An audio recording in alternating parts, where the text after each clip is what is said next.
frequency.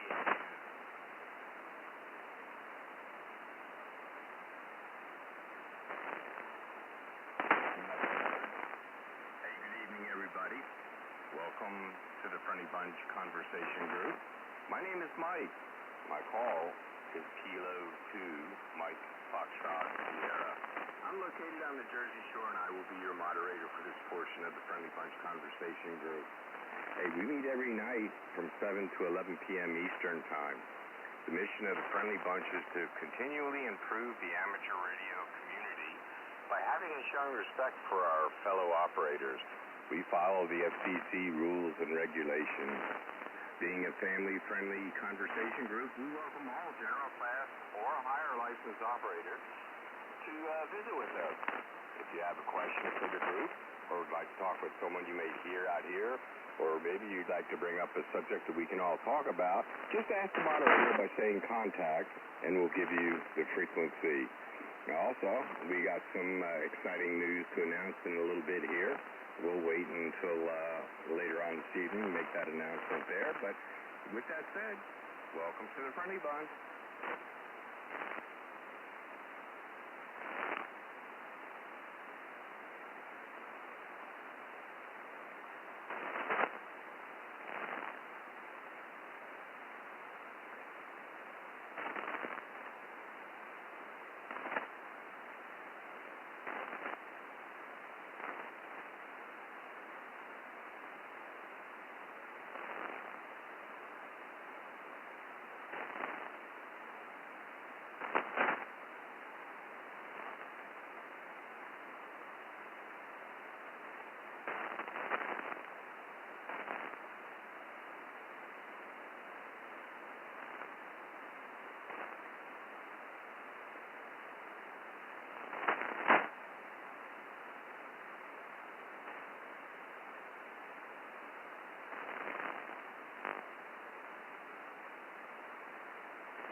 This is K2MFS with the Friendly Bunch.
Hey, we still have a few minutes before our next ID, so if anybody would like to wave a hand to someone, have a question for the group or a subject you'd like to bring up, just say contact and we'll give you the frequency.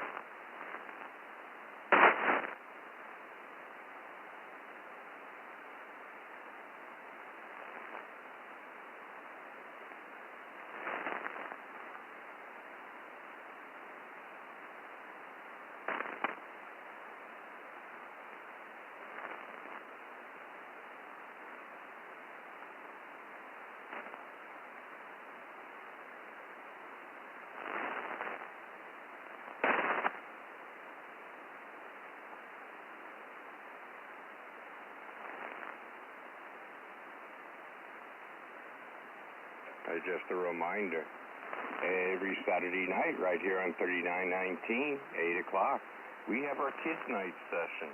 It goes from 8 o'clock until the kids give up the frequency. We offer a $20 gift card for the youngster with the most participation each month. There are restrictions with that. And then in a separate drawing, we give away a Friendly Bunch Kids Night t-shirt. Also restrictions there. So if any stations that are listening, if you have any kids, grandkids, nieces, nephews, friends with kids that like to get on the air there and let them talk with some other youngsters, you're more than welcome to jump in there. Looking forward to hearing them Saturday night starting at 8 o'clock.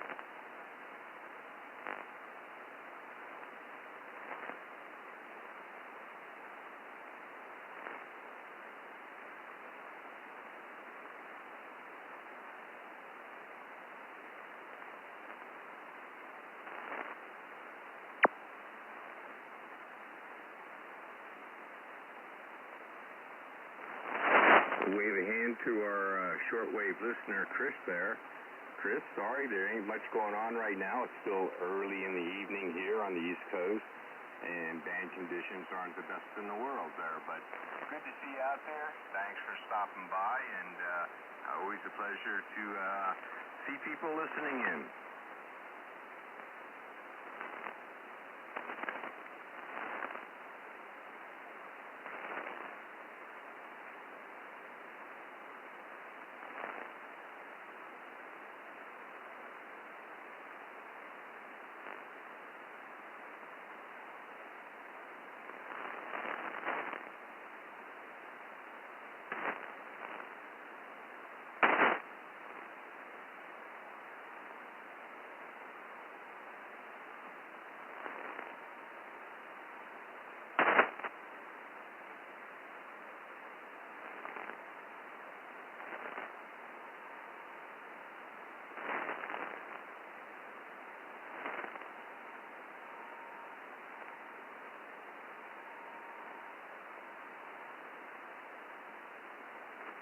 Isn't that right?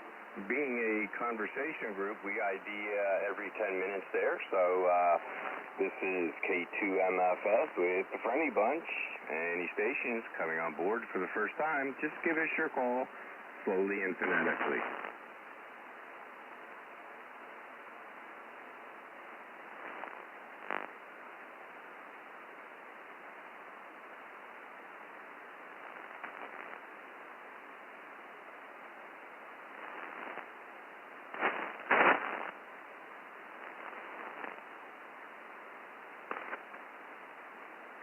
Looks like a rough crowd here for a Monday night, but band conditions will get better in about an hour, so hang in there, guys.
This is K2MFS with the Friendly Bunch.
Any stations that would like to come on board with the group there, just give us your call slowly and phonetically.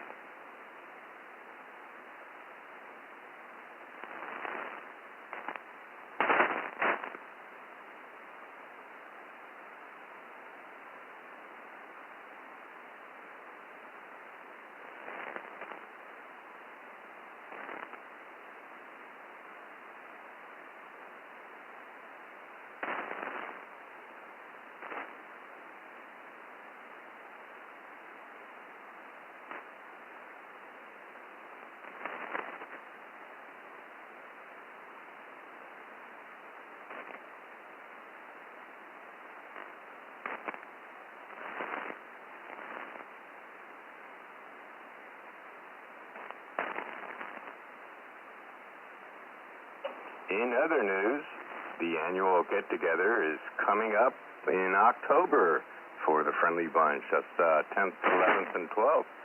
For more information regarding the annual get-together, please feel free to check out our website, thefriendlybunch.net. It is a work still in progress there. There's still updates going on for over the next several weeks, but the information regarding our annual get-together is right there on our webpage.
It sounds like it's about that time again there. So,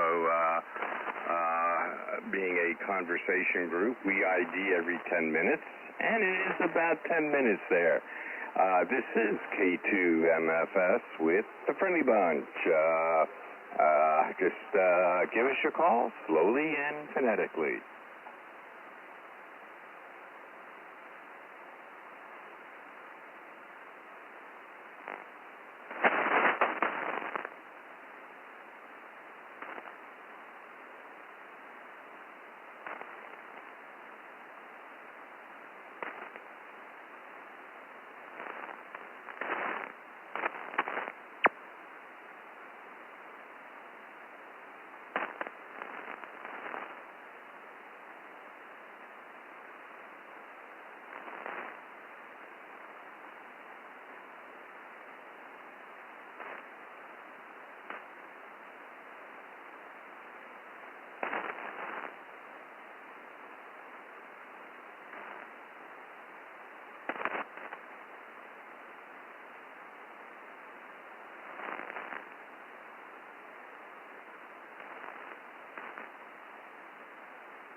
This is K2MFS with the Friendly Bunch.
This is K2MFS with the Friendly Bunch. Anyone wishing to jump in, please give us a call, slowly and phonetically.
In other news, the Friendly Bunch Conversation Group has a new website that is up and running.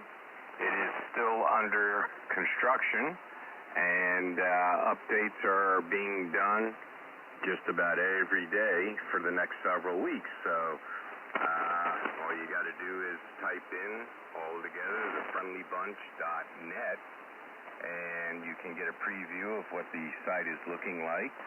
It has some updated information regarding our annual get-together, and the donation links are all set up and running, but please keep in mind it is a work in progress. It is continually being updated as we go.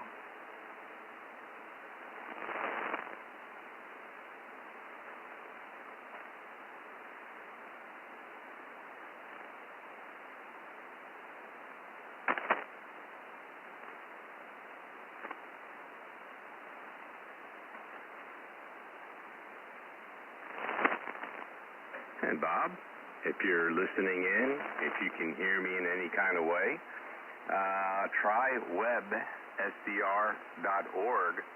You should be able to jump in on the Milford, PA SDR, or if you're using Kiwi, the W2GNN in Princeton Junction will work pretty good for you for locally up here on the Jersey Shore.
This is K2MFS with Friendly Bunch.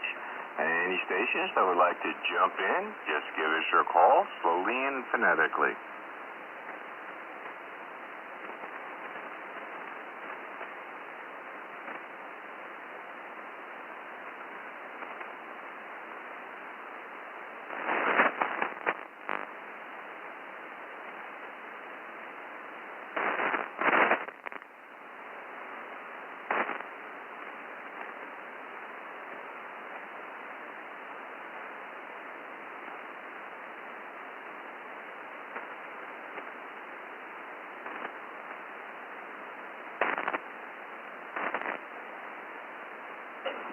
I see you lurking there, Mr. Bob.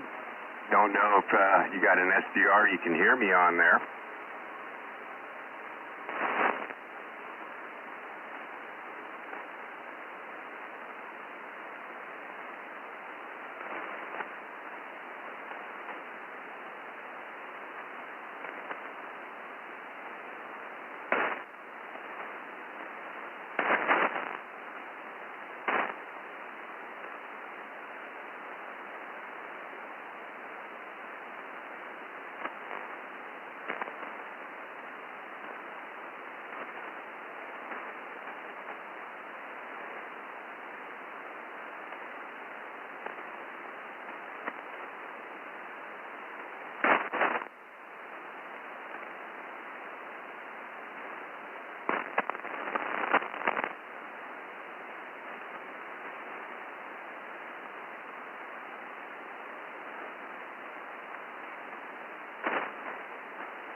It is dead quiet out here tonight for everybody or anybody that is listening in. So frequency's wide open to conversation. Anyone wishing to jump in, just throw us your call slowly and phonetically.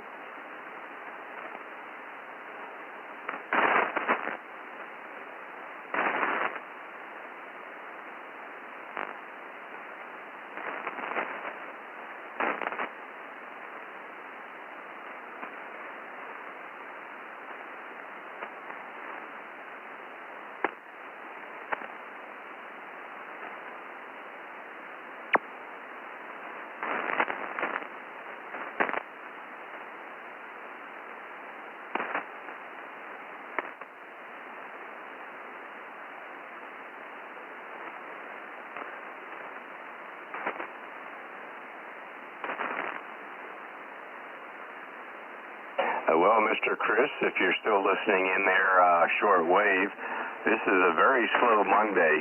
Sorry there ain't much going on for you.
Currently here on the Jersey Shore, we are holding at 72 degrees under cloudy skies. It is supposed to be a wee bit warmer tomorrow. We might hit up 82 with some sunshine, and then the rest of the week Forget it. Showers, thunderstorms, all that good, nasty stuff that should be happening in April is coming in May.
This is K2MFS with the Friendly Bunch.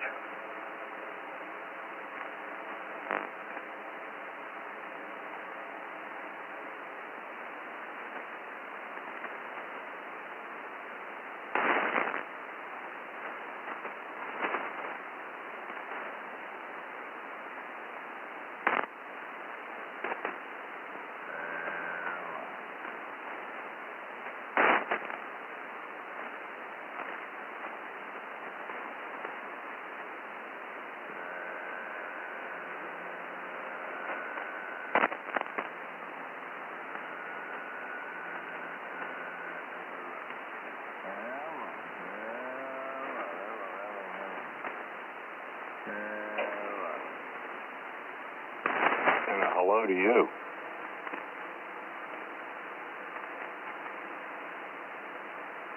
Hello, Friendly Bunch. Hey, good evening there, Gary. How are you doing?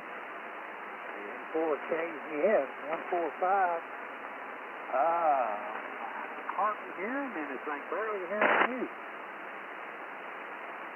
Yeah, I know. It's going to be about another 45 minutes before you're going to be able to hear me, Gary. The band conditions are, well, for daytime, it's what it is. Yeah, I got storms on me down here. I don't know. I'm watching one right now. It's just a little south of me. Kind of heading my way. I'm hoping that the main part's going to go right and under me. Just have to wait and see. Got 60-mile-an-hour winds, damaging hail, and lots of lightning and thunder. That's the stuff we're supposed to get tomorrow night up here. But anyway, I am up on an ID, so I'm going to go ahead and do that there.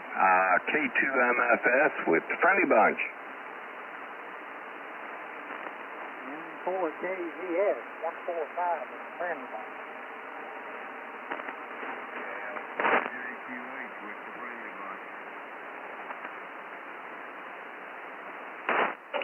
Good evening, Carl. If you can hear me, how are you doing?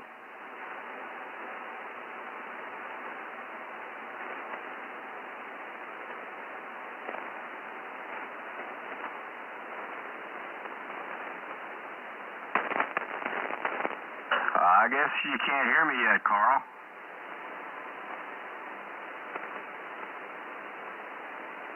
Carl, can you hear Michael calling me?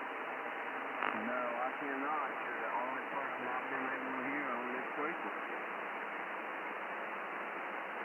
Okay, he's got you down in the net logging. Yeah, maybe it changed here in a little bit. Still a lot of daylight out there.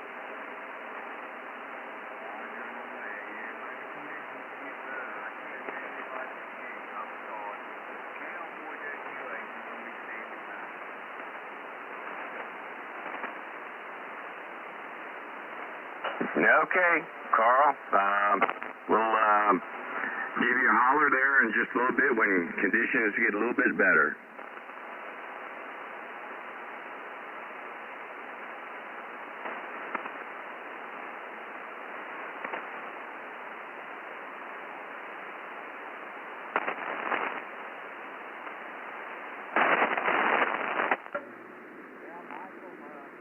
I've got another front coming up through Tennessee toward me.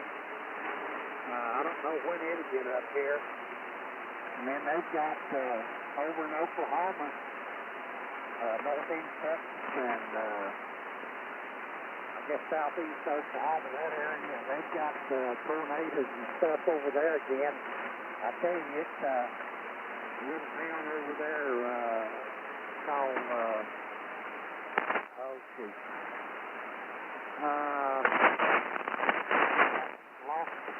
lost my thought on the name of that town. Starts with an S. I watch a YouTube channel, family over there, and man, it completely wiped their downtown out. Well, I've been following a little bit of the weather on the news there, and it don't look good out in the west, but they say as it approaches the East Coast, it'll die down in intensity.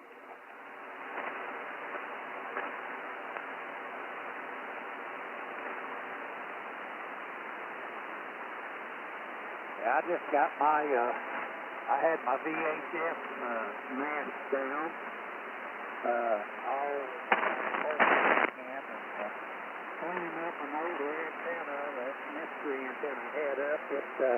It had went bad on me, and I found the break in the wire when I was taking it off. I took it off and just took it down, and I tried putting a inverted beam back up, 40 meter, and lo and behold, I got RF coming back in off the bid, and you know, I tried to make those balance, you know, line those, make those balance. I've had no luck, so I ordered a SJ balance. I think it'll be here tomorrow or Wednesday, put it on it. But actually, if I change it right, my loop, my 80 meter loop works great on 40 meters. I just have to tune it before I put the amp on. And when I put the amp on, it works just fine, you know, on higher power. So either way, I've got 40 meters available. And of course, my expert takes care of the rest.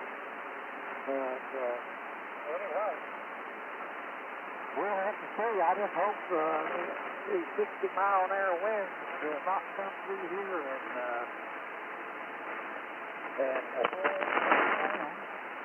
Mike also had contractors come through here, something my neighbors had roofs replaced. Contractors they were replaced because of wind damage. You know, back this winter we had trouble wind here. And he looked at mine and said, yeah, you got some wind damage. So I saw the plane of the insurance company. They just supposed to come out this week and look at my roof. So, oh well, I just hope this wind doesn't do more damage, Norman. I hope not either. Well, all I say is play safe.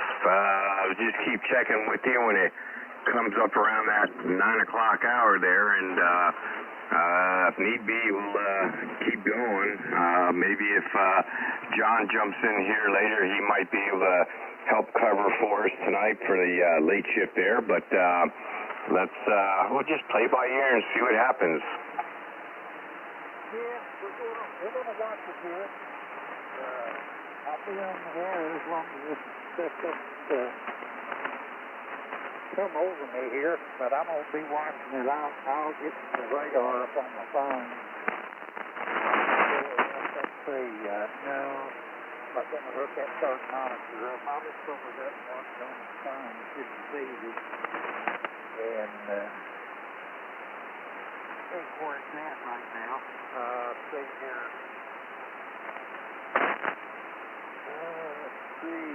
About 6 minutes ago.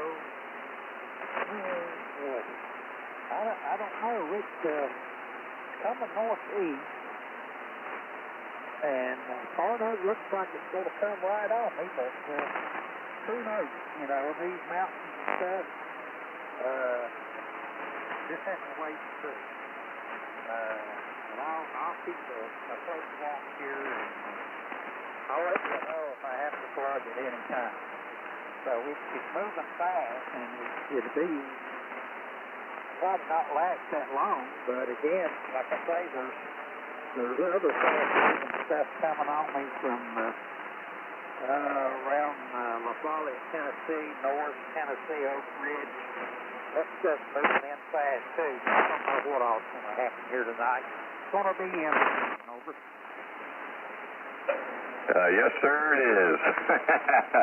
Again, like I said, we'll just play by ear, and we'll try to hang in as long as we can. Got to go into work early, but anyway, we'll figure something out. In the meantime, I just got to take a quick standby. I lost something here and got to see if I can find it. Just bear with me. I'll be right back here.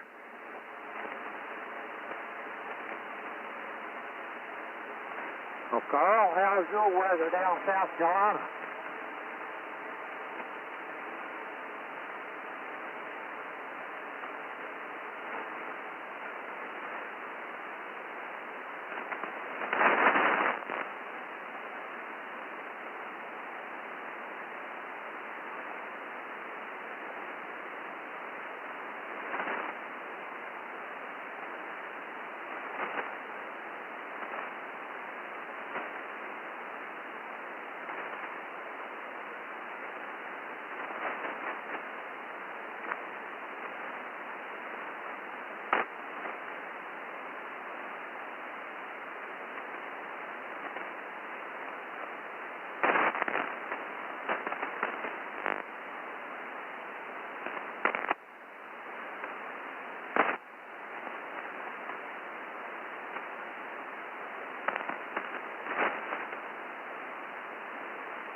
Alright, I'm back here. Let's see. Let's go ahead and do the ID and see where we go from there. This is K2MFS with the Funny Bunch.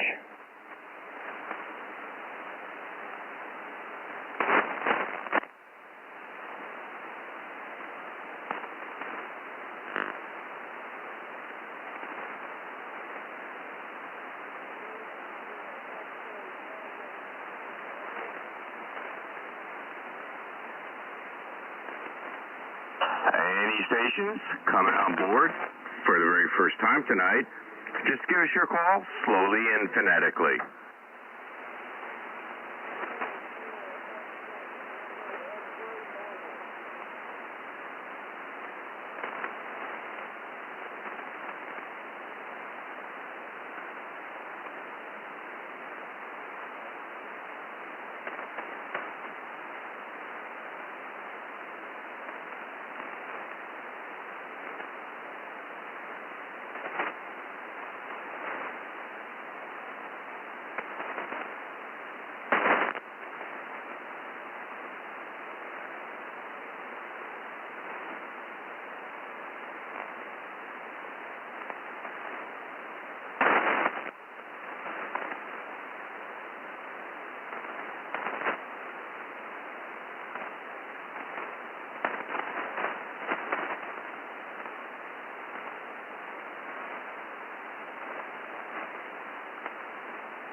am just going plain out crazy right now.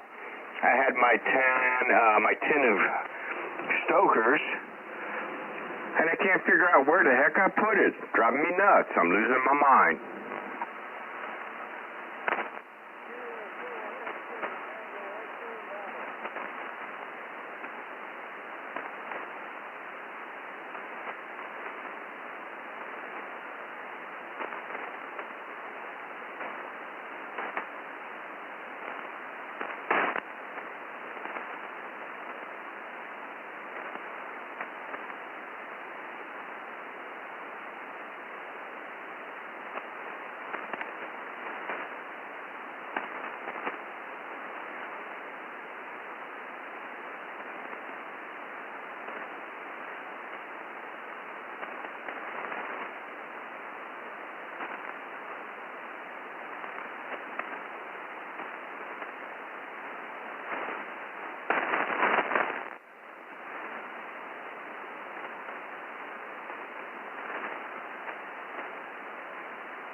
Hey, Mr. Bob. Go ahead, sir.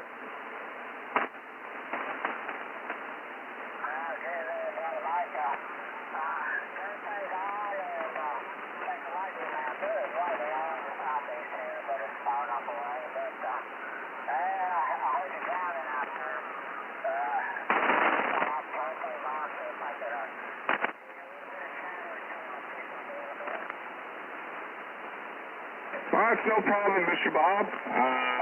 I don't mind taking a little nap now and then.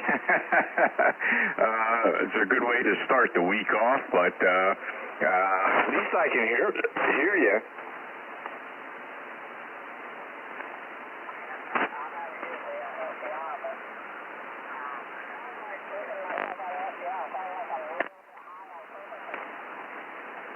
Yep, just a little bit, but I'm sure as it warms up, it'll come right back down.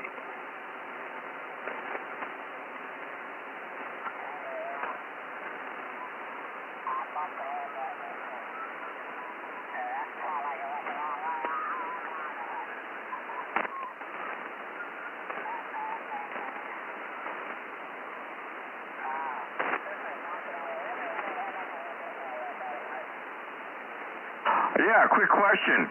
If you're using Kiwi, if you want to hear me, check that, the Kiwi station that's in Princeton Junction. A little brown spot just below where it says New York. It'll say W2GNN. I should blow the doors off on that.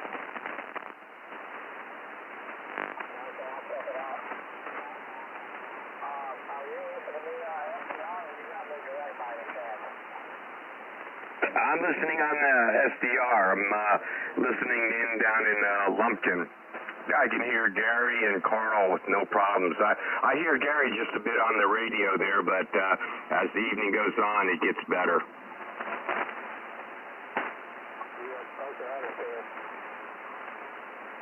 Oh, you center frequency.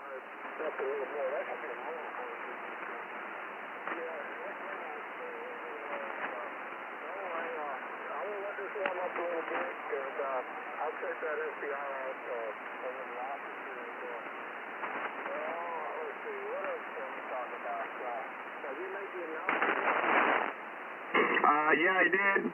I wrote a little something up in the AIM window and made little comments to just keep in mind it's a work in progress. Updates will be going on for the next several weeks, so it's something that if they want information regarding the get-together, it's already there.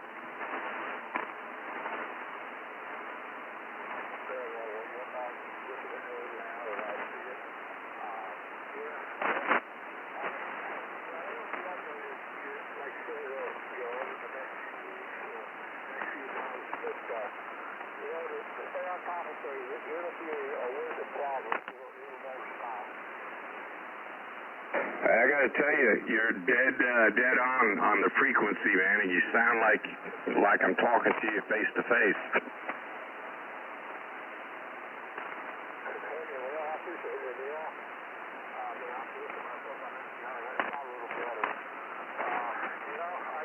came down the other night because of close proximity. $100 a couple days, and you know, this old equipment's like us old people. It takes a minute for us to get rolling along.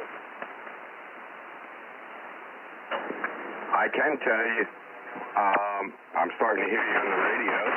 I hear you on the Milford SDR, but I use websdr.org to access those SDRs. There's no delays.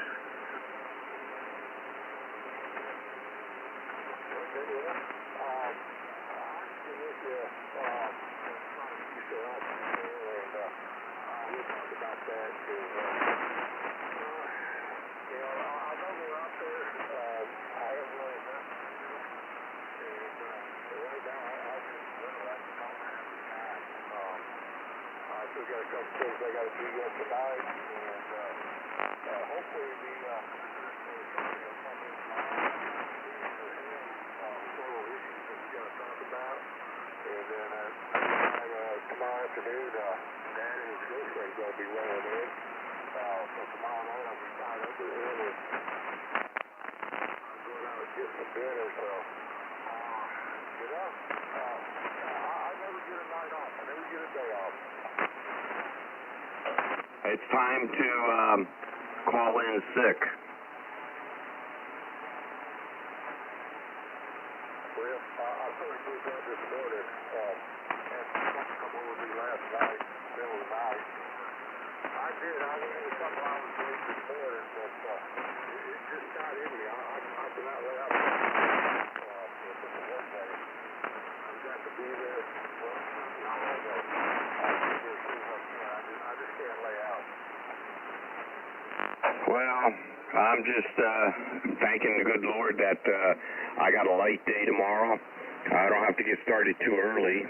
I got my guy meeting me at 7 in the morning, and condo complex is going to be cleared out for me by 8:30, and it's the only job on the board for tomorrow. So looks like I should be home by noontime, if not sooner.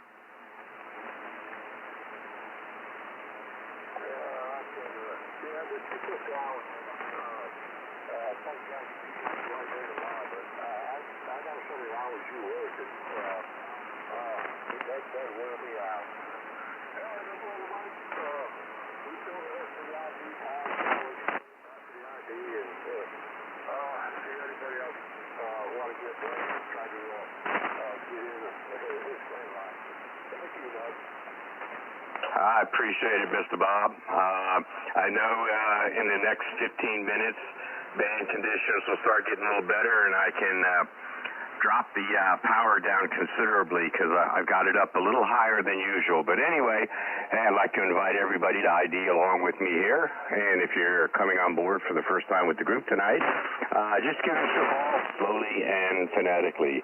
This is K2MFS with the Friendly Bunch.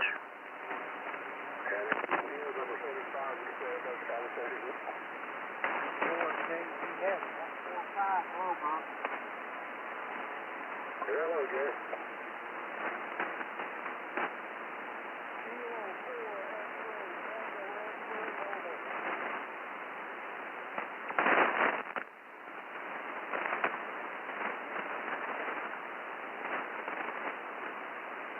Is there another station out there?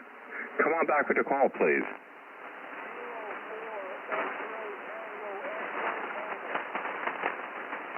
I can't believe it. Ken, I can hear you. Actually, I hear you on the SDR up in Milford, PA. Ken, how you doing, sir? I'm doing okay, Mike. K2MFS, 44XTX. I'm on my way back from Lowe's.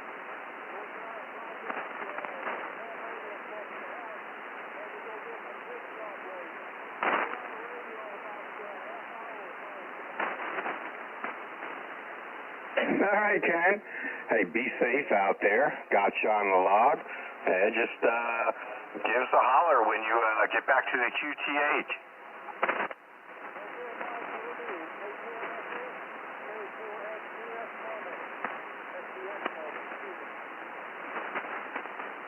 can't believe that. I got a copy on them on a Milford, PA in the mobile. That's great.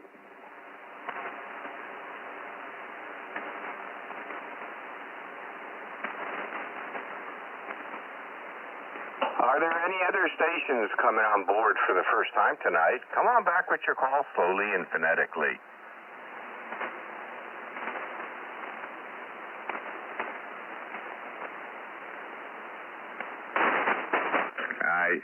I'm not hearing anything there. If anybody would like to wave a hand to someone, have a question for the group or a subject you'd like to bring up, just say contact and we'll give you the frequency.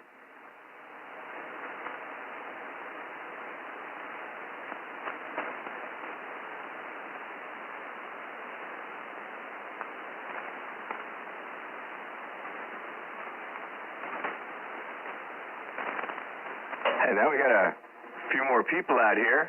Hey, let you guys know, the new website is up and accessible. It's the friendlybunch.net. Is a work in progress, but information regarding the annual get-together is on the website. So I invite you to take a look at it. Looks great. It is a work in progress, so they'll be continually updating it over the next several weeks. So go easy on the critic.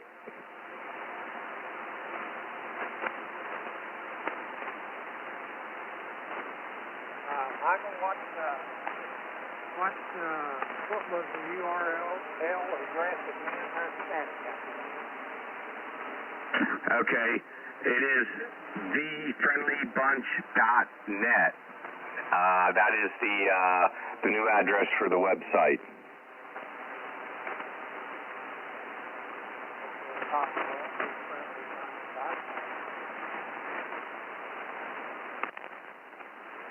Yep, and hopefully shortly the old website will be taken down.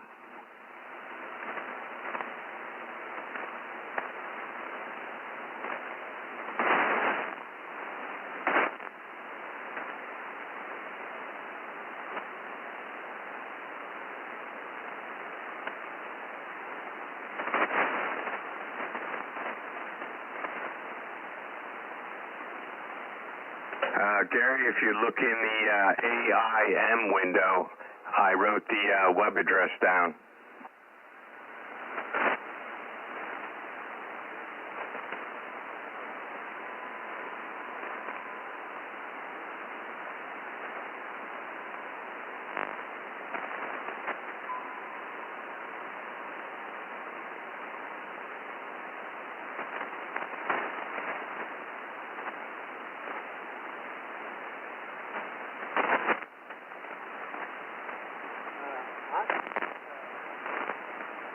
Who's going to make some of that URL?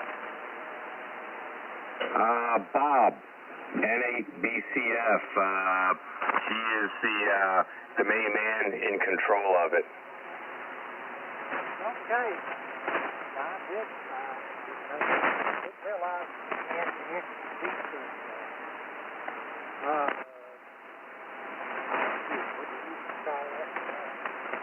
I know they got software now, it makes it a lot easier to work with that. Usually you had to write that language. And that's something all the years I've been around computers, never learned that. Neither did I. I know nothing about programming. You tell me how to use the software, that's a different story. I can use software, but I cannot write software. Here, I started out using software database. This is for Windows back in DOS. We have a little software called EST question. And it would let you go in and set up a database. And the first PC we ever dealt with. I ordered for the city from a warehouse in New Jersey. And I had no idea even how to turn it on. I had to get a kid from the high school to come down one evening after school and set up what I wanted to set up, make me a little, which I know now was a back file menu, and so I could get into this software and go in there and learn how to create a database. And I guess my first database ever was on that, and I put all the fire hydrants in the city in that database. They were all numbered with street addresses, and then we flowed them and tested them manually. You got the pressure flow, volume flow. I lost all that in that database. Well, that was our first database ever. And like you, I never did learn to actually write any kind of DOS or Windows or anything else. Any kind of software like that. But I learned a lot, and I learned a lot the hard way. I lost a lot of data accidentally too. Over. Roger.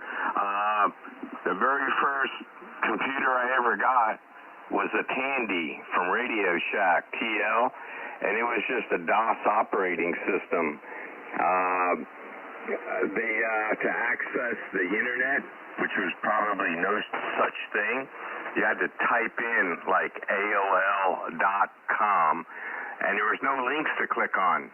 You had to type everything in to get from one place to the other, and the only thing it was good for was those 5.5-inch floppies. They had those simulator programs, which I spent most of my time playing on. My favorite one was driving a helicopter, so that was my first experiences with computers. Yeah, I started dealing with VIC-20s, Commodore VIC-20s, and then I guess the first one I had at the house was a 64, Commodore 64, and we did interlink that computer together. There was a couple of guys down in here in Johnson City in Greenville wrote some software called Buddy Terminal, and it was a lot like the internet, only it was a lot before the internet.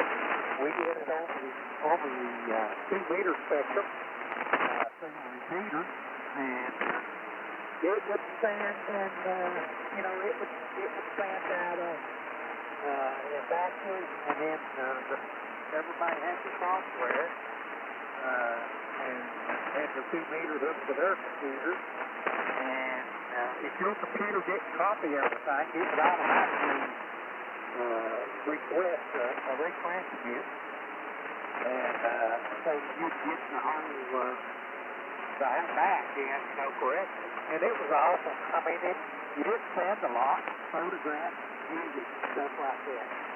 But that was long before the internet. Okay, back to you, Mike. I know it's I do. Yeah, okay, Gary. No problem. Yeah, those first computers were dinosaurs. But anyway, hey, it is ID time. Being a conversation group, we ID every 10 minutes. So I invite everybody to ID along with me. If you're coming on board with the group for the very first time, just let this little pile-up thin out, and then give us your call slowly and phonetically. This is K2MFS with the Friendly Bunch.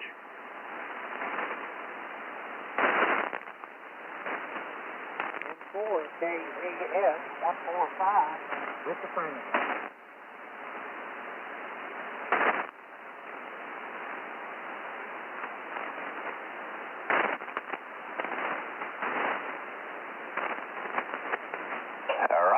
Are there any stations coming on board for the very first time tonight with the group? Just give us your call slowly and phonetically.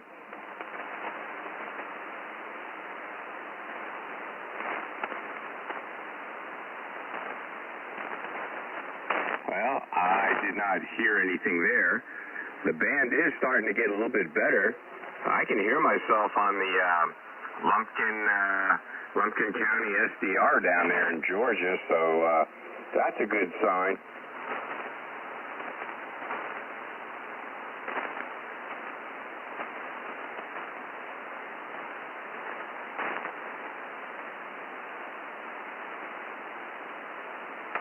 Well, Gary, these computers nowadays pretty much run themselves. You tell them what you want them to do, and they take off on their own.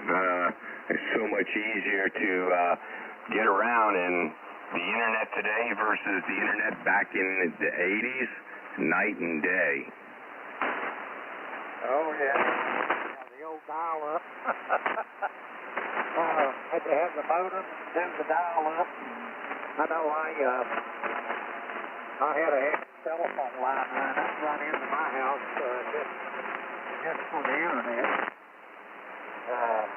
Yeah, it's come a long ways. I tell you, this AI is really something. I just heard the other day, it's on YouTube, Randy Kravitz.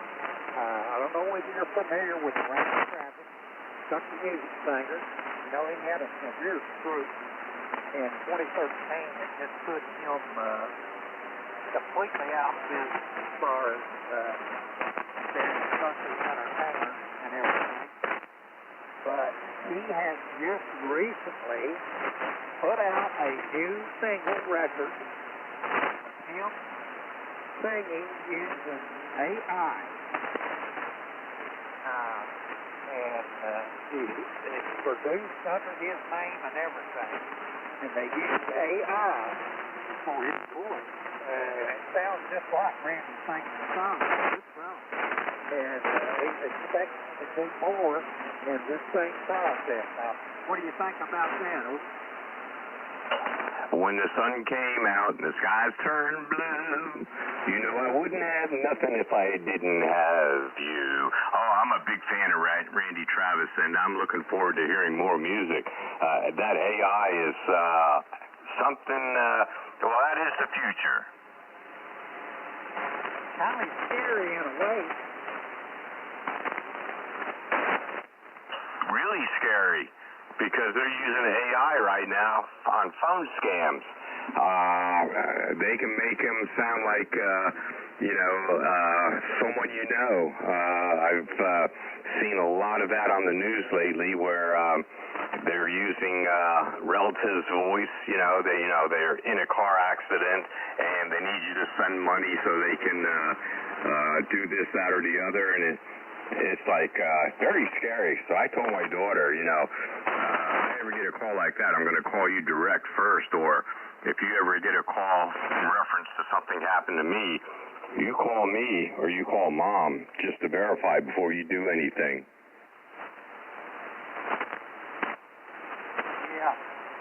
Yeah, you have to watch it right. Yeah, you need to have something set up with the family, do a test, something like that. You never know this day and time. I'll tell you what all you can get involved in like that.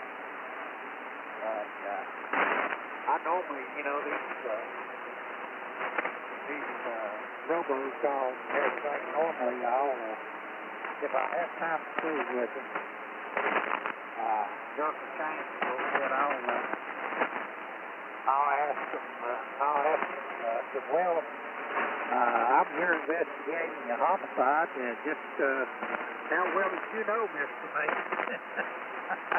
Well, I didn't know him. Well, you had to know him. You had a telephone number. That really gets them going. They use it hanging up.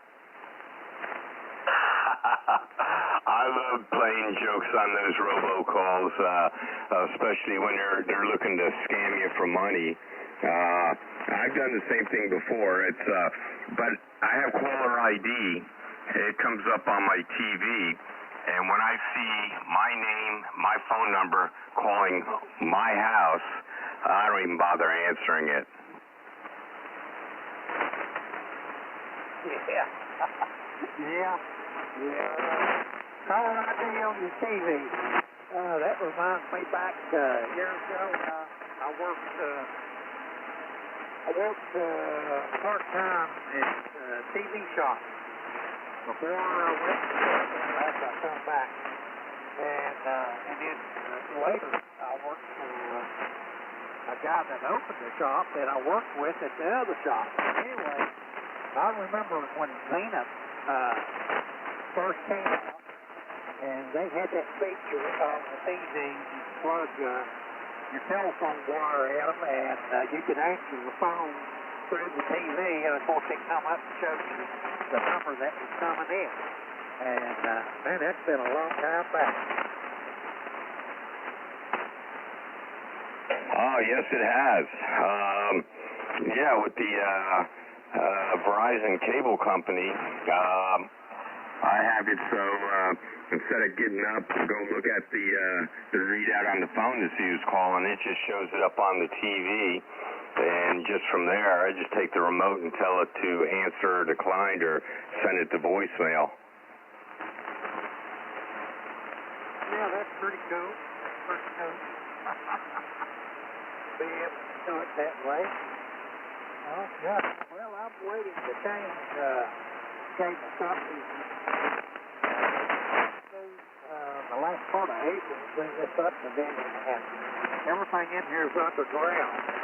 And I've been waiting on for 3 or 4 years the utility system that I'm with out of Johnson City. Install digital, high-speed digital cable throughout the city, and of course we're actually in another county from them, but we still utilize their utilities. And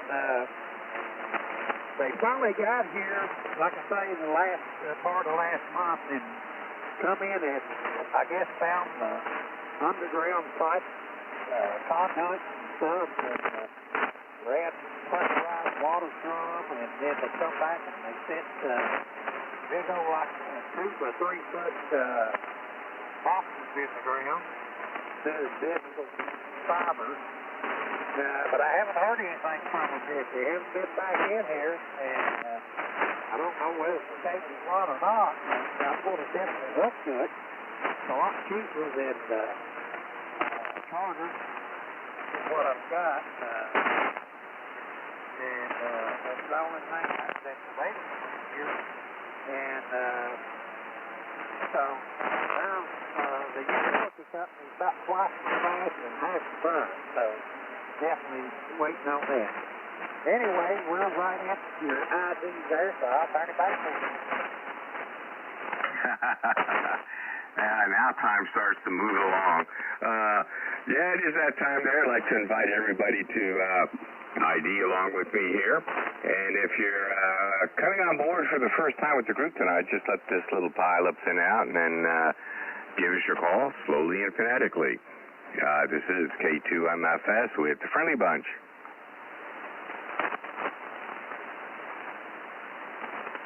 S4KS 145. Bravo 3, Bravo Delta, number 130. I got Dean, AB3BD. Any other stations first time tonight? Come on back with your call.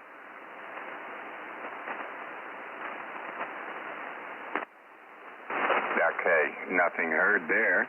Gary, I'll come back to you in just a minute or two regarding the cable there. Hey, Dean, good evening. Good to hear you out here tonight. It's been kind of quiet for a while. I looked on the nav logger. Folks, a whole lot on there, so I'm glad you could pick me up. Oh, yeah. Not a problem. I hear you loud and clear on the radio. It's just I've got to use SDRs for a little bit, just a little bit here, for the people that are far away. But most people that are within 300-mile range, I hear with no problem. Yeah, I'm sure it'll get better as it starts getting a little darker. That always helps. Yeah, it is. I'm starting to hear Gary on the radio, just like I hear you now. I got a good copy on you, and Gary is starting to roll right in now. Oh, that's always good. Had a doctor's appointment today. Real happy with my blood work, so he's considering doing the other 2 hernia surgeries.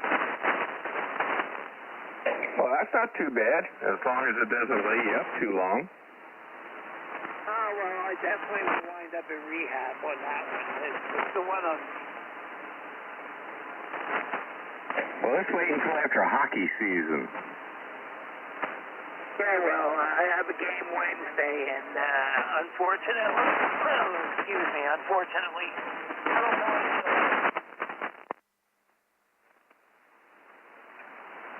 Well, Wednesday you can hang out with me. I'll be out here Wednesday night from 7 to 9, so I'll keep you company.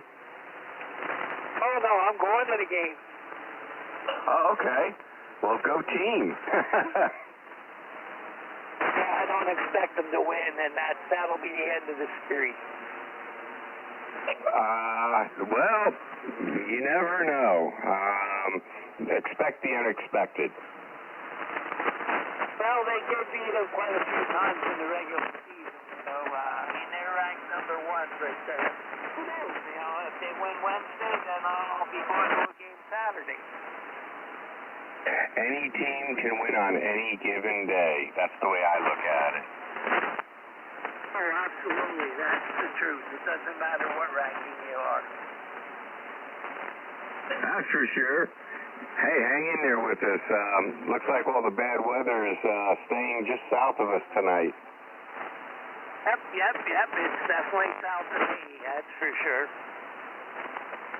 Yeah, it's more like Wednesday morning is when all the, I guess when hell breaks loose. Yeah, that's pretty much a good way of putting it. Okay, Dean. Hang in there as long as you can. If you hear something, give me a holler. I know the procedure. I will definitely do that. All right, my friend. Great to have you out here. Gary, we have Verizon Fios, fiber optics for our TV, internet, and phone up here, and it'd be nice if they run it underground. I've had trucks come through here that were above, the height restriction, take out my cable coming from the telephone pole across the street to the house.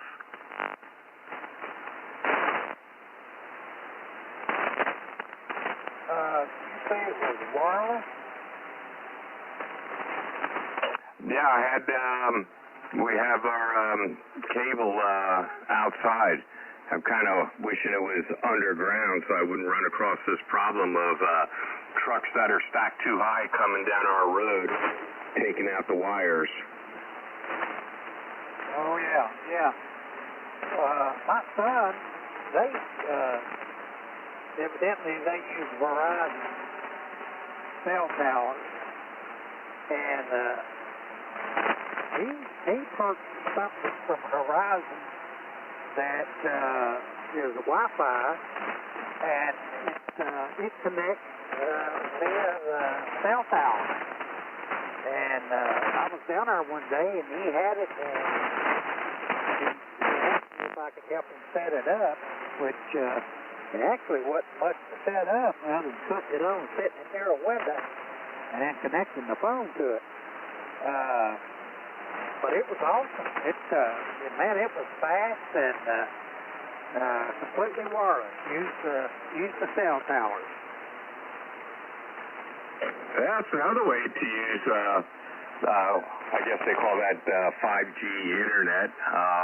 That's basically my phone is 5G, and I really don't see much of a difference in speed between 5G and 4G.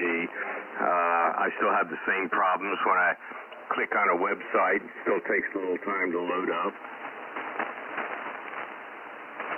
Yeah, some of my connections on my phone is 5G, and the rest of them it says LTE. whatever that is. But I usually have pretty good service all around here. Well, my storm, I mean, I missed it just by the hair of my candy can. It just went right just south of me, one part of it. Well, it was actually the heaviest part, and it just touched, just the edge of it touched me. It didn't rain here. It is dark right now, and that's where it's at. But good for me on that. But I don't know about the next one. It's moving in fast now. I don't think I'm going to miss it. Yeah, I'm looking at windy weather here, and the line just past Johnson City looks like it's easing up, and then that line that's coming through Knoxville right now, it looks like it's easing up a little bit, but I'd watch out for it. We've got some nasty lightning south of us, but it's not close enough to bother me, except I'm picking up all these static crashes now from the lightning.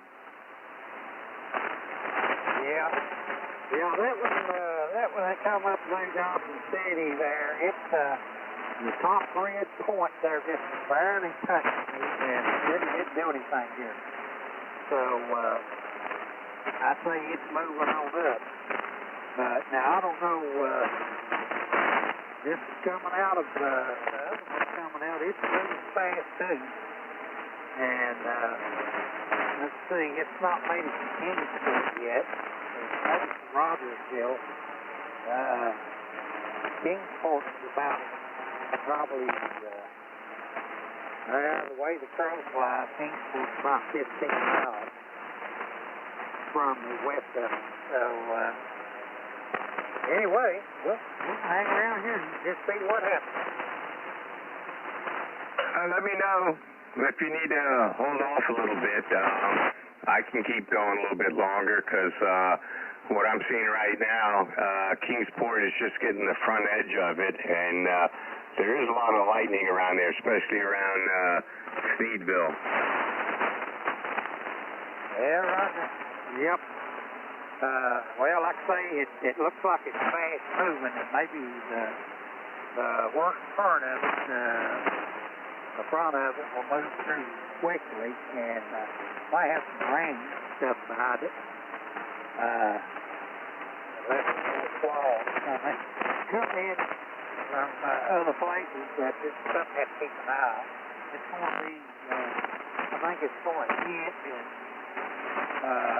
be short-lived, and just hope it doesn't do a lot of damage in that short period of time. See what you're saying. I'm watching it as it goes. In fact, well, let's see. I'm just going to enlarge the map a little bit more, and well, there it is. Okay. Anyway, while we're watching the weather, I'd like to invite everybody to ID along with me here. If you're coming on board for the first time with the group tonight, just let the pilot thin out, and this moron that's tuning up finish tuning, and then give us your call slowly and phonetically. K2MFS with Friendly Bunch. Also, Bravo 3, Bravo Delta, number 136. KZS 145 with press.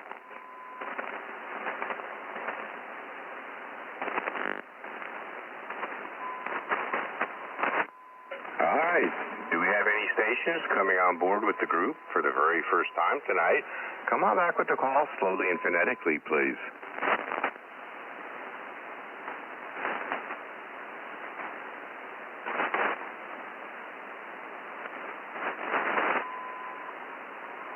Okay. I am not hearing anybody at this time here, so if anybody would like to wave a hand to someone, have a question for the group, or maybe you'd like to bring a subject up we can all talk about, just say contact and we'll give you the frequency. John, did you hear me there, Mr. Boss? Mike? Hey, Rich. Yeah, I got you now there. Good evening, sir. How you doing? KF4JY, 62 trying to get all the group back. Just got home from the hospital and got the dogs and the horses straightened out there. And Diane's in the hospital for about 5 days, so I'll be busy this week. I hope everything's all right. Yeah, so far. They done some cutting on her, what you call that? Yeah, they straightened it out on her. So we'll figure it out in the next couple of weeks. I'll keep her in our prayers there. Hope everything goes well. Oh, we got a whole lot of noise out there tonight. I finally got my antenna. I think I got a bad 259 up here, so I twisted it and it kind of went out of whack. So I might have to change that. Keep hearing.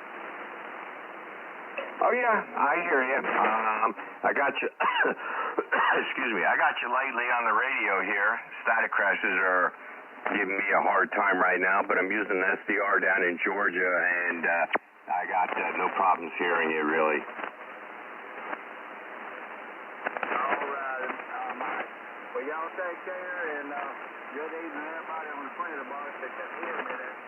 And I'm going to sit back and listen for a little bit, and just go ahead and call me out. I'm going to try to get everything ready. I got to go back to work in the morning, believe it or not, 12 hours. So it's going to be a rough week for me. Give me a forward day a while. I appreciate everybody's prayers that we got one. You got it, my friend. Hey, glad you were able to find some time to stop by and say hello. It's always a pleasure.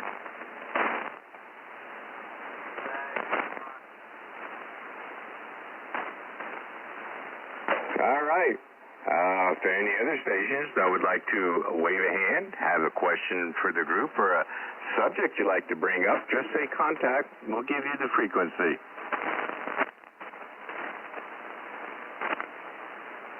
Contact. Go ahead, Gary. Yeah, I cannot find the friendlybunch.net anywhere. Everything comes up as .org. If you type in just the friendlybunch.net, I know the first thing that pops up is .org, but I think if you scroll down a little bit, you should be able to see where it says friendlybunch.net. Well, I'll have to look. Maybe I need to go to the second page. Yeah, that might work. Using a big screen, I catch it all on one page. Contact. Go ahead, John. Yeah, good evening, Mike. TJ, first time. Good to hear you tonight. Conditions are not optimum, but man, you're booming right in here. Yeah, around about a kilowatt. Yeah, I've been living without internet since about 11:30, 11:40. It's supposed to be fixed by 2. So it's going on what? After 8:30 now. Still no internet? No. Yeah, you can never trust the companies when they tell you we'll have it fixed by such and such a time. I think you got to add about 6 hours beyond that. I guess it's a wide area type outage. I'm not sure what exactly happened. I just got off the phone with them, and I said, I was told that it'd be back to bit 2. I said, that's over 6.5 hours ago. Can I get a partial rebate? And she agreed she's going to go ahead and next bill I'm going to get a partial credit. Yep. Most of them are very accommodating. I did that last month when the garbage truck took my fiber optics out.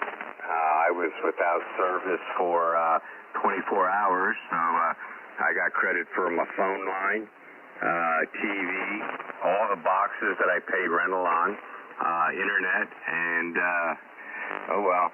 It took the total amount of the bill that I pay each month, less the taxes, divided it by 31, and that's the credit they gave me. Yeah, that's good. It don't amount to much, maybe $6. Yeah, but it's the principle, you know. Absolutely. I mean, as many times as, well, at least 3 times a year, that cable gets to hanging, sagging a little bit, and I keep complaining, you know, it needs to go up higher, and, well, you know, it's like, if you're not going to do it, you're going to keep coming out here and replacing it. Roger that. The only thing that really bothers me about it is I got an RMS, a WinLink RMS packet station, and it's basically useless left right now because I don't have any internet. Ouch. Same thing with my FT8. When I used to play on the FT8, I lose my internet. I lose all that good stuff. And, yeah, my PDN. When I'm when I go on the digital side of voice, without any internet, it's useless. Yeah, Roger.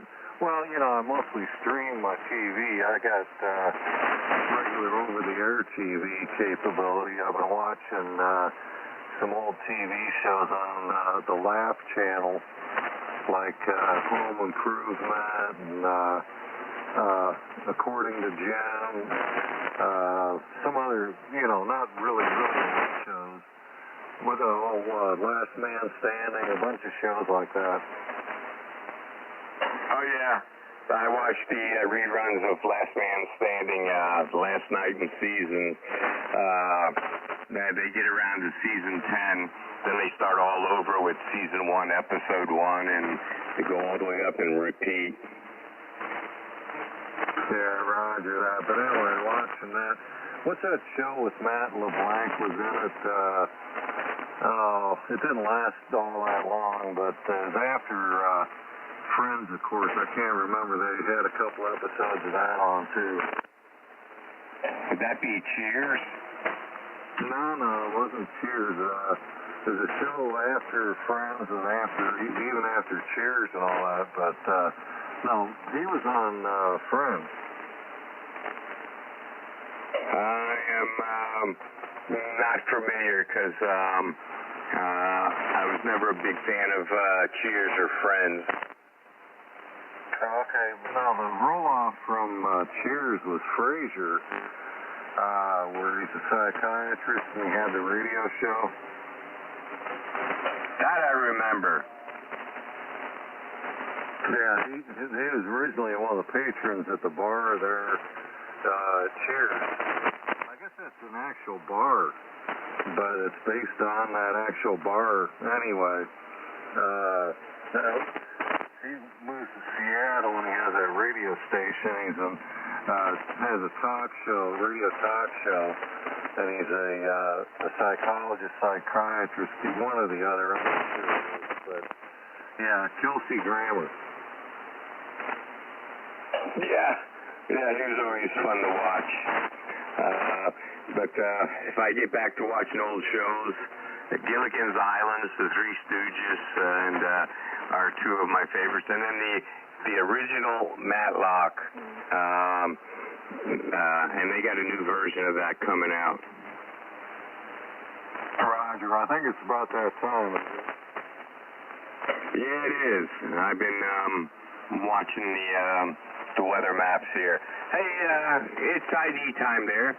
I'd like to invite everybody to ID along with me here, if you like. If you're coming on board for the very first time with the group tonight, just let the pilot thin out and then give us your call slowly and phonetically. This is K2MFS with the Pretty Bunch. Alpha Bravo 3, Bravo Delta, number 136 with a comment. N3ABB. November 3, Tango, Quebec, Mike. JL4JQ8.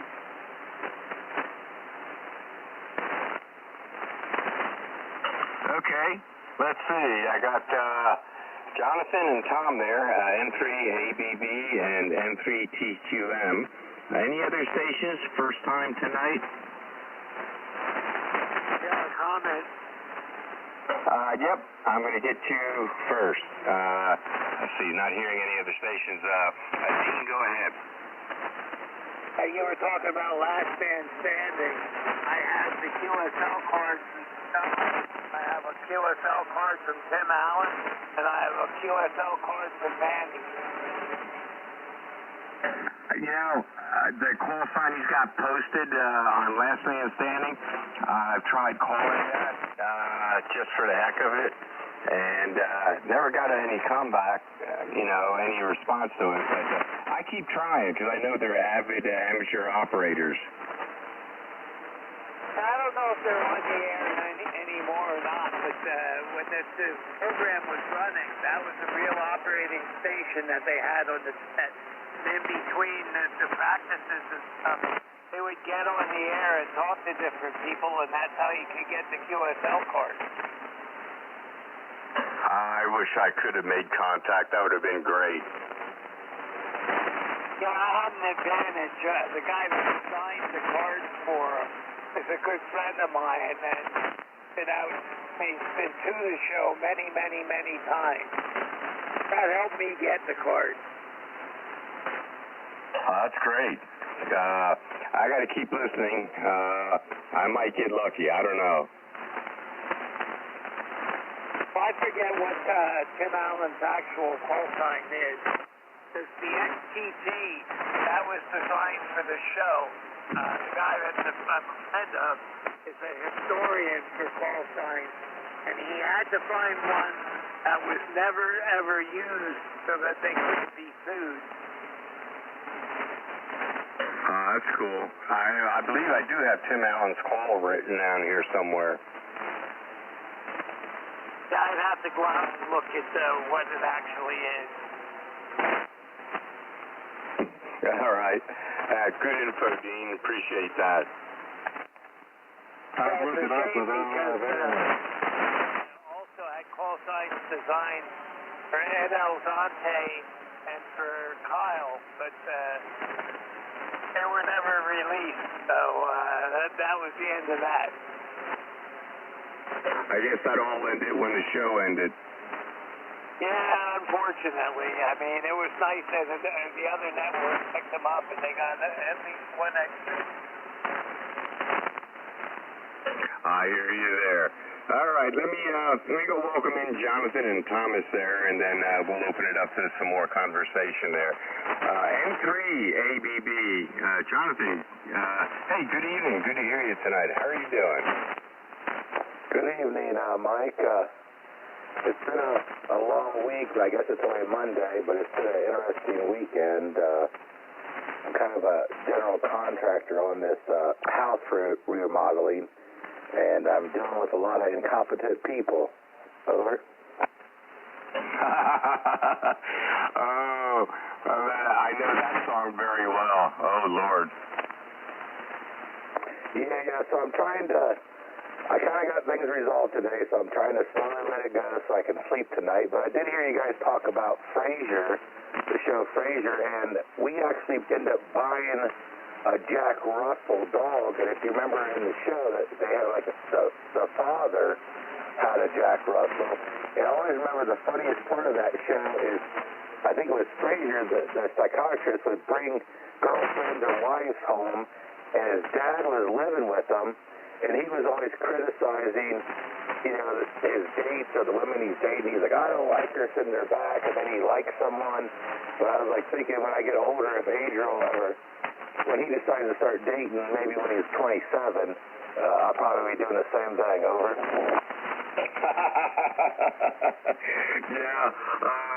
I know what you're going to go through. I went through that with my daughter. She'd have a boyfriend. She had many boyfriends, but she had a couple that were like, are you serious? They're losers. She says, yeah, I know, but I just needed company. So, okay. But now she's got one. They've been together for well over a year. They live together. So I think she found the one she likes. that's good. They're, you know, if he works and you know he's good to her, I think that's the half the battle right there. But yeah, I talked to Adriel and I told him that I said when you start, you know, courting a lady, me and Mom need to have some veto power because you know we kind of know what to look out for. You know, we've already been down this road. Oh, I know. Boy, I always got the nasty look when I'd say something to my daughter, just, you know, like, I can't tell you what to do, but please be careful, you know, and it's like, Dad. So, yeah, I know what you're going to be going through. Yeah, I'll have to do that, you know, times 3 because we got Abram and Micah, too. But, like, I won't keep the frequency. I just wanted to sign in because I didn't feel like I was going to cheat you. I'm going to go turn on the SDR and listen until I fall asleep. But I thought, well, if I'm going to listen to you, at least might as well sign in and say hi. I'm glad you did. It's always a pleasure talking with you there. And, yeah, if you hear someone, hey, don't be afraid. Jump back in. Will do, Mike. Just want to wave a hand to John, say hello, and you have a good evening, Mike, and I'll be out 73. Hi, my friend. Have a great evening there. Tom, entry GQM. Good evening, sir. Good to hear you out here on a Monday night. How are you doing? Hey there, Mr. Mike. Oh, I'm doing quite well, thanks. You got some good conversations going there about the old-time TV and moving internet when you're... Somebody out without internet right now, but I don't know who it was because I wasn't on the whole time. Back to you, Mike. It was John, K-A-P-J. He's been without internet all day, and I know the frustrations he's going through because I've been there quite a few times. Can I talk with John? Yes. K-A-P-J, H-A-P-Q-M. How you doing, John? Oh, I'm doing all right. Yeah, it's been out since about 20 minutes to noon. They said it'd be back by 2, but I'm gonna get a discount, I guess. I called them. I just got a text that said, yeah, if it's out for more than 4 hours, which it has been, but then you're eligible to get a discount. It'll be a couple bucks, but whatever. Cool thing is that Mike and everybody else, I got the net logger on my phone, so I can actually, I brought it up, I can actually see who's here on my phone. Are you using the actual NetLocker app on your phone, or using that, let me see what I have. I have one that's called, there's an on-air net scraper. So what app exactly are you using on your phone? If I might ask. What was his last mic? He went down in the mud. Oh, he was asking if you're using Net Logger. He's using another app called Net Scraper. Oh, okay. But yeah, I can still see who's here because I brought up Net Logger on my phone. Okay, Roger, how are you reading now, John? That's a little bit better. Okay, I didn't know they have a NetLogger exactly the same app on the phone now, too, so... But that scraper one works good because it shows you which guys are lurking in the background and stuff like that. But anyway, thanks for talking with me, John. Back to you, Mike. No problem. Always a pleasure having you on board there. If you hear someone, give me a holler. We'll turn it back over to you. And it seems like we've run up on another ID, so let's go ahead and do that and then see what happens after that. If you're riding along, I invite you to ID along with me. If you're coming on board for the first time tonight with the group there, just let the pileup thin out and then give us your call slowly and phonetically. This is K2MFS with the Friendly Bunch. Alpha Bravo 3, Bravo Delta, number 136. Sugar, 145. Delta Charlie, first time tonight. Okay, I heard Kilo 2, Delta, Charlie, Charlie. Any other stations coming on board first time? Come on back with your call.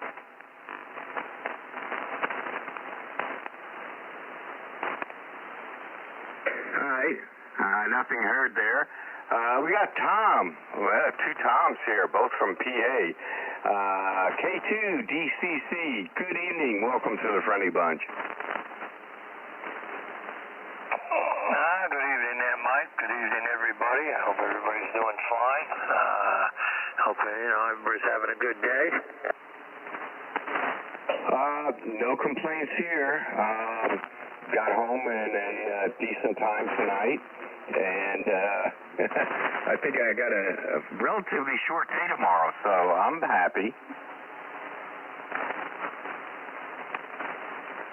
Right around a short day. Oh, that's good.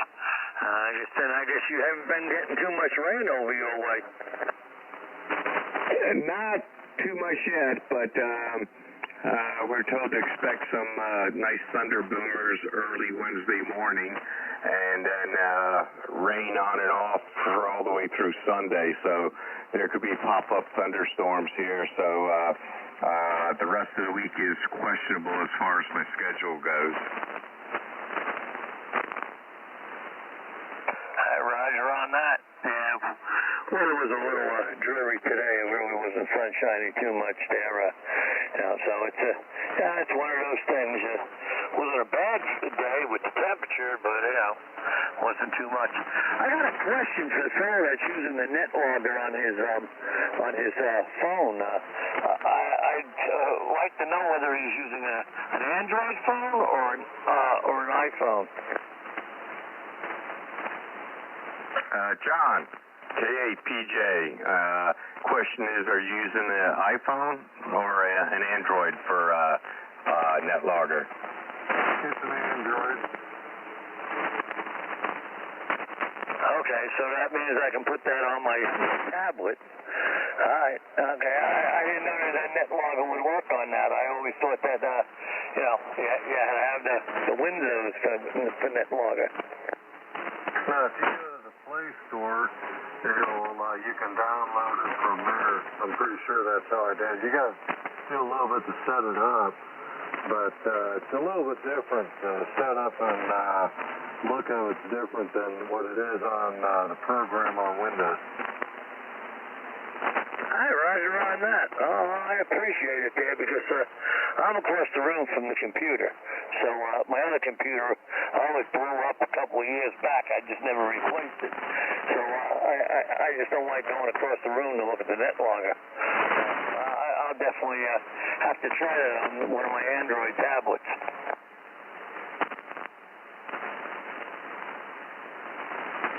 It should work.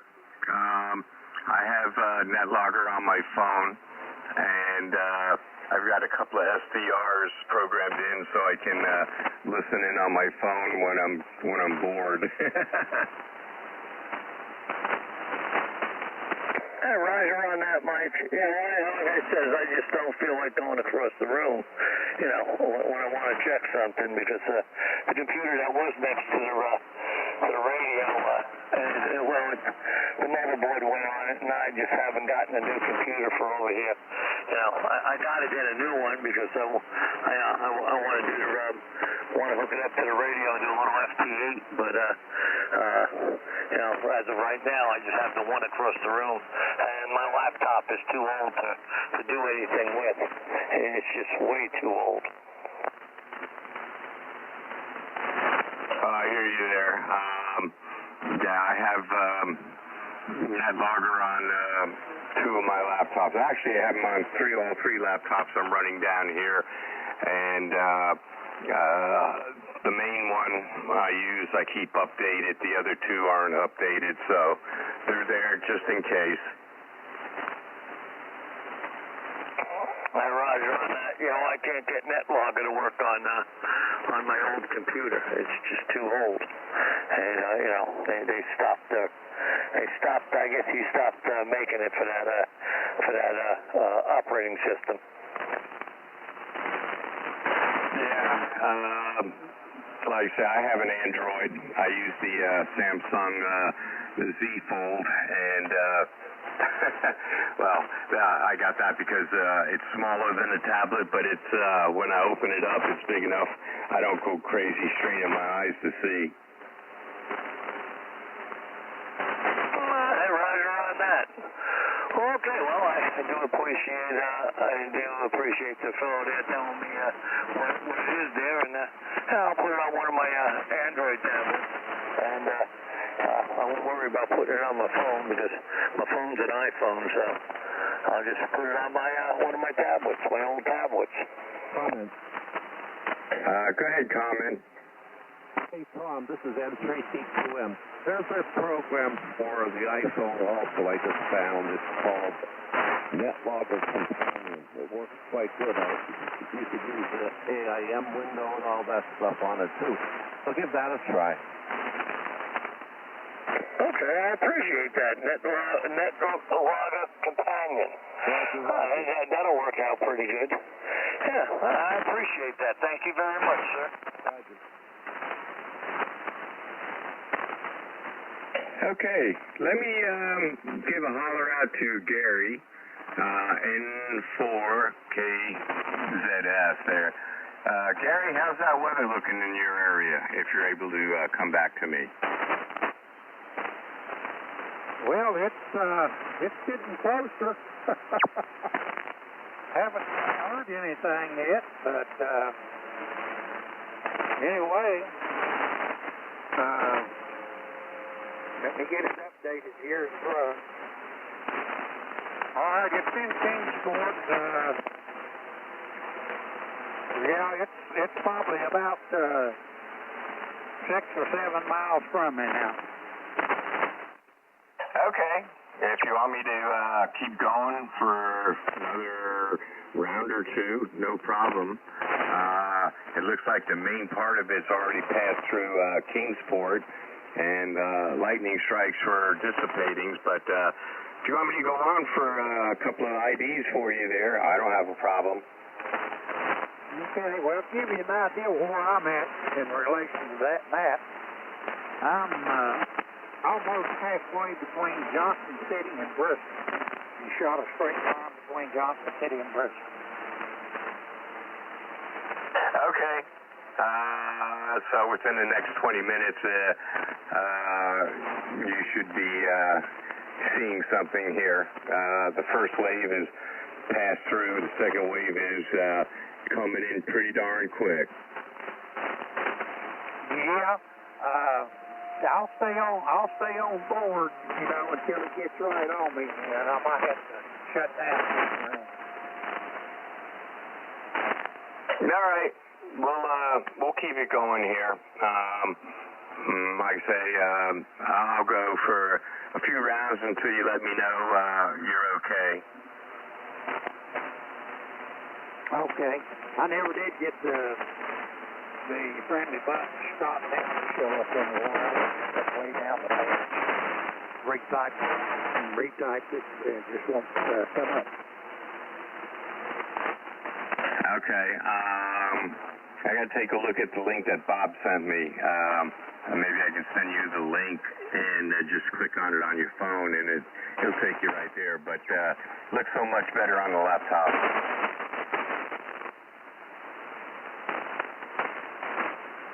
Yeah, I was trying to find it on my desktop computer.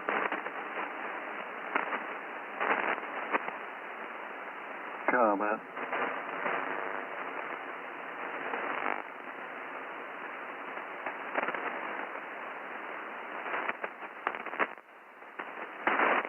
Okay. Now I had finished conversing with the boss. It is ID time there, so I'd like to invite everybody to ID with me here. If you're coming on board for the first time tonight with the group, just let the pile up thin out and then give us your call slowly and phonetically. This is K2MFS with Friendly Bunch.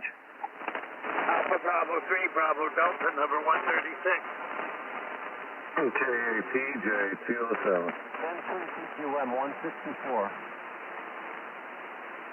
M4KZS 145. Alright, may I get up for the 75? Sorry about the conversation. Whiskey Alpha 4, Zulu, number 184, first time tonight. All right, bear with me a second here. I heard a couple of new ones there. I got WA4ZIZ, Dick. Any other stations coming on board first time? Come on back with your call, please.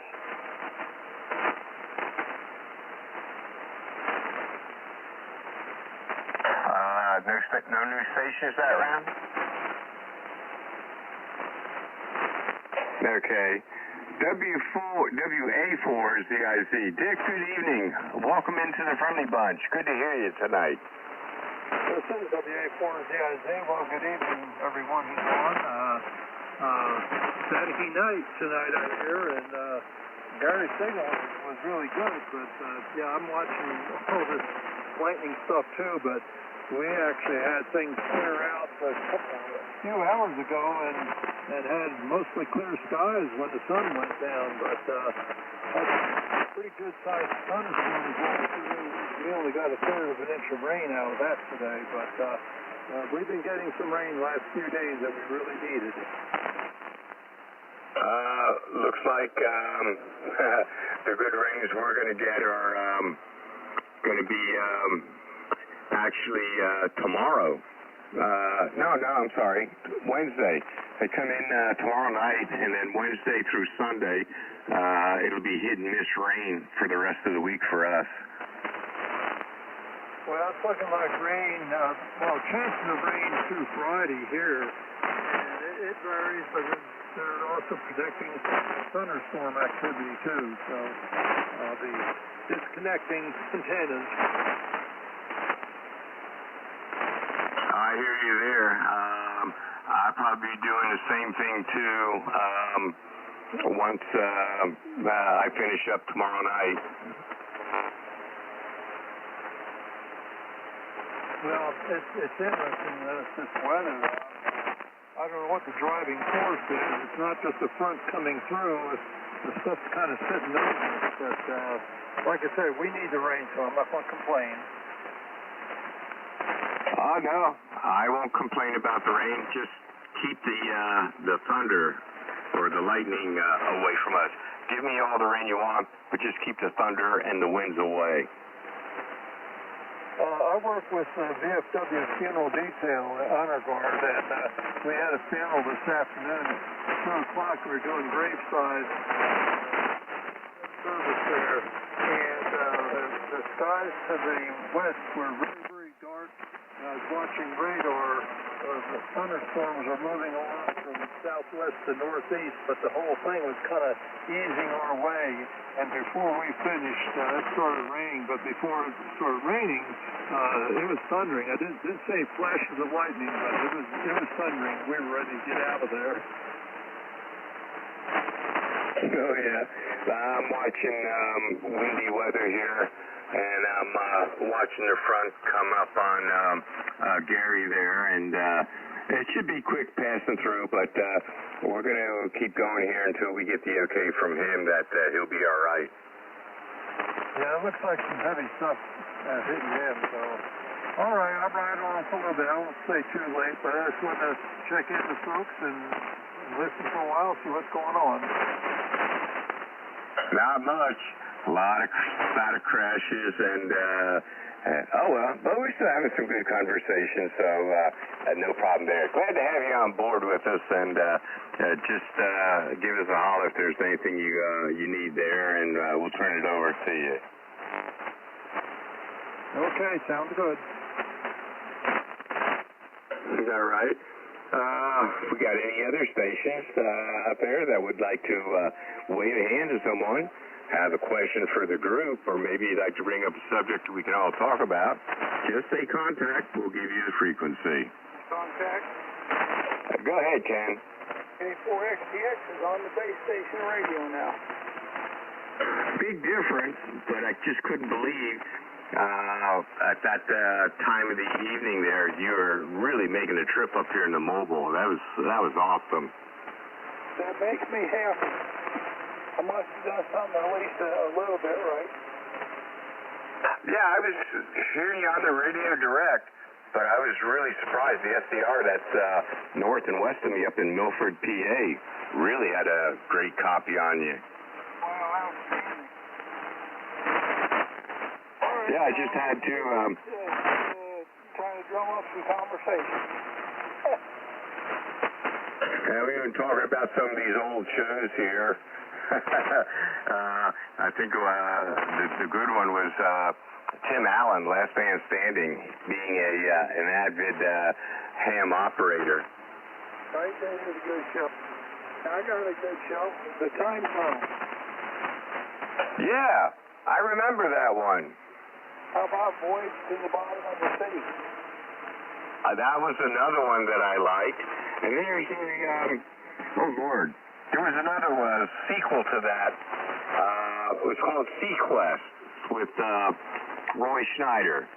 Right, they never showed that any place that I ever lived. I would love to see those reruns. I mean, that was those are the kind of shows I got interested in. Me too. Have you ever seen the British show, The Prisoner? No, I can't say that I have. When you get a chance, look up The Prisoner on YouTube. Look at it has the whole intro to it, everything. It is really cool. It's a good show. I'll check that out. We do have a British channel which plays a lot of the old shows from way back. I'll have to check that out also. Roger that.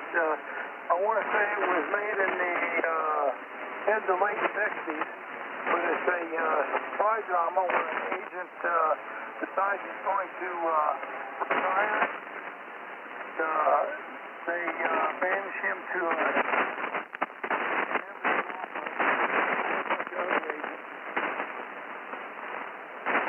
Yeah, The Man from U.N.C.L.E. Yes, the man from that was outstanding. EST Daily. I'm trying to think of some of the other actors. Oh Lord, I can't think of his name. He just passed away recently. Robert Vaughn was one of them. He passed away a couple years back, but it was the actor that played Dusty on CCIS also. Yeah, he's the one. I remember him in Man from U.N.C.L.E. His character name was EST Daily. That's a tongue twister. Yes, it is. You know what Uncle stood for? Now I'm afraid to take a guess because I might mess it up. United Network Command for Law Enforcement. That's what I was thinking. I just couldn't get it all together. I don't remember all my facts for all the old TV shows, but some of the ones I like, I try to remember some of the things about them. Mission Impossible? Yes, Mission Impossible. That was a good show. Dun, dun, dun, dun, dun. I like the remakes of Mission Impossible. But the old shows, yeah, I do remember that. Oh, Lord, the guy from Airplane used to be on that. Roger said, hey, we're up on an ID. Already? Okay. Thank you for reminding me there. Hey, it is ID time. I'd like to invite everybody to ID along with me here. If you're coming on board for the first time tonight with the group, just let the pilot pin out and then give us your call slowly and phonetically. This is K2MFS with the Friendly Bunch. K4XTX209. 136. KAPJ207 with a comment. WA4 is the ID. K3QM. Kilowatt Delta 4, Lima,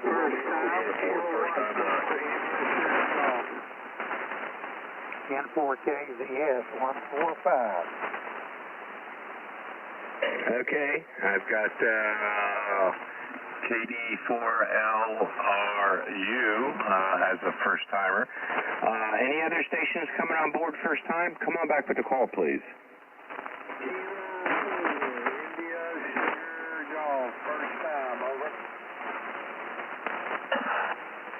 Gary, Kilo 4 India Sugar Golf, I got you, sir. Any other stations that are first time tonight with the group?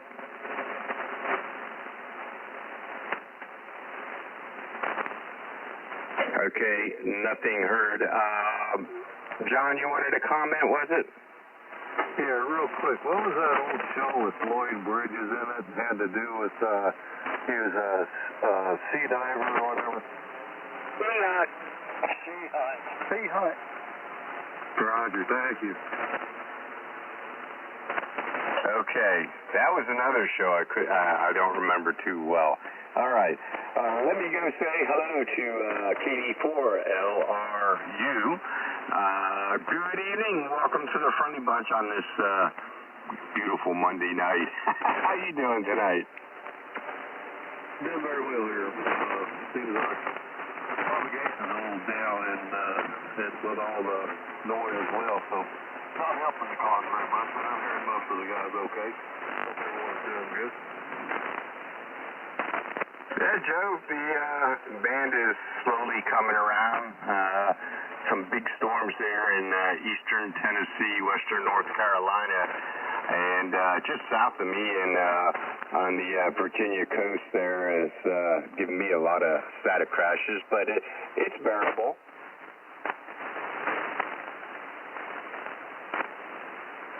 Yeah, Roger, Bobby got me having to pull up the windy weather when I get on here and see what's going on. So, yeah, I've been looking at all that. It's moved out of here. It came through a little bit earlier.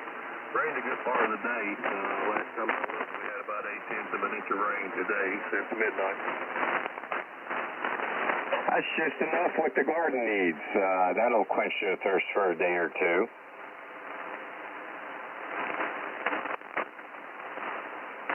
Yeah, it's supposed to get nasty here, I think, tomorrow as well, and into Wednesday even. So, that time of year, I guess. Yeah, it is. We're prepping for, let's see, late tomorrow night, early Wednesday morning, first round of thunder boomers that come rolling through, and then hit and miss all the way through Sunday. Yep, that's what it's going to be. April showers and now May flowers and all that whole. Yeah, I think April showers are a month late and $1 short. Yep, that's about it from here. Hey, Joe. Hey, ride along with us as long as you can there, and we want to jump down to Georgia there and say hello to Gary, K4ISG. Gary, good evening. Welcome into the Friendly Bunch.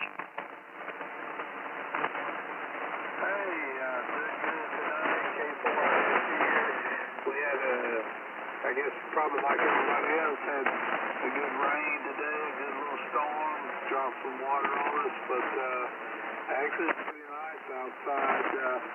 Last time I checked, we were outside and 69 degrees, pretty nice really, but nothing going on here, just want to check in and say hello to everyone, hope everybody's having a great day so far, over. No complaints here.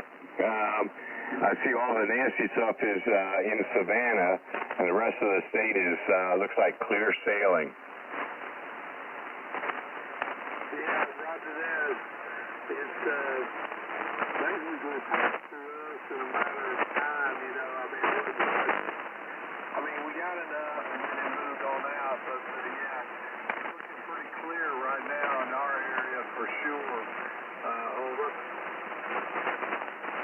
Yeah, most of the bad stuff has been staying south of me here on the Jersey Shore, but I'm getting all kinds of static crashes from the lightning. I mean, it's well over 150 miles south of me, but I still hear it. Yeah, I've got grid tracker up because I was and grid tracker showing it pretty ugly up northern area with red, yellow, and green It's probably pretty booming up that way. Yeah, most of it is on the eastern shores of Virginia and Maryland. Roger that. What kind of signal do you have for me? A signal report, over? Solid S9. The longer you talk, the better I hear you over the static crashes, but I do have a good copy on you up here on the Jersey Shore. Roger, same thing here. You're good. 5.9 quality S9, sounding good. I started using my net logger when I talk to one person. I'm going to start giving everybody credit for on my net logger, so I know I've at least talked to somebody over. Just about everybody I put up on my net logger is already read. I log them as I hear them, and even when I'm not moderating, if I get to talk to someone that's new, I'll log them in, and this way, when we chat again, I know we have, but I just don't know when.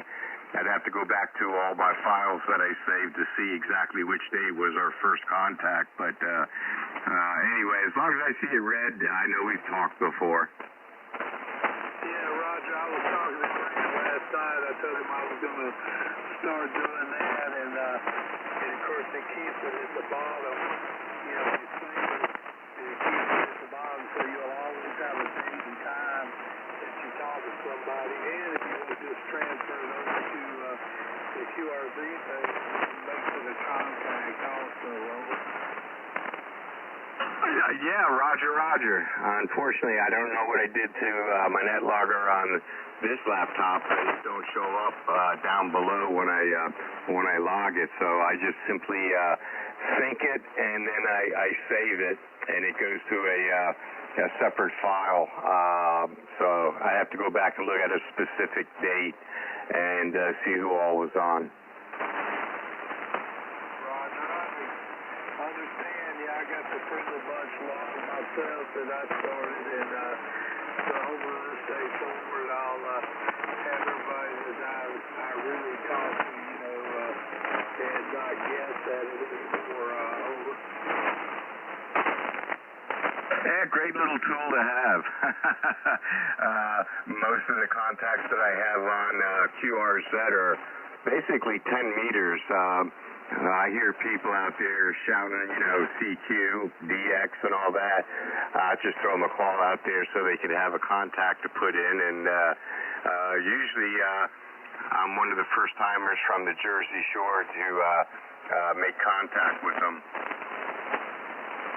Well, I'll tell you, after tonight, you'll be on my logbook, and you'll be on my QRZ logbook. So I knew I'll have you. I did the same thing with Grant, and I think I also did the same thing with John so far. So I'm gonna start doing it. At that time, but as soon as I talk to someone, I'll start doing that, over. Hey, Roger. Gary, great to have you on board. We are up on another ID here, so I would like to invite everybody to ID along with me here. If you're coming on board for the very first time with the group tonight, just let the pilot thin out, and then give us your call slowly and phonetically. This is K2MFS with the Friendly Bunch. K4 FTDX10. Alpha Bravo 3 Bravo Delta number 136. WA4 ZIZ. KAPJ207. KPKM. K4 LRU with a comment. K4IST. N4 KZS 145. Okay, I know Joe has a comment there, but let me just check. Are there any stations coming on board for the very first time with the group tonight? Come on back with the call slowly and phonetically.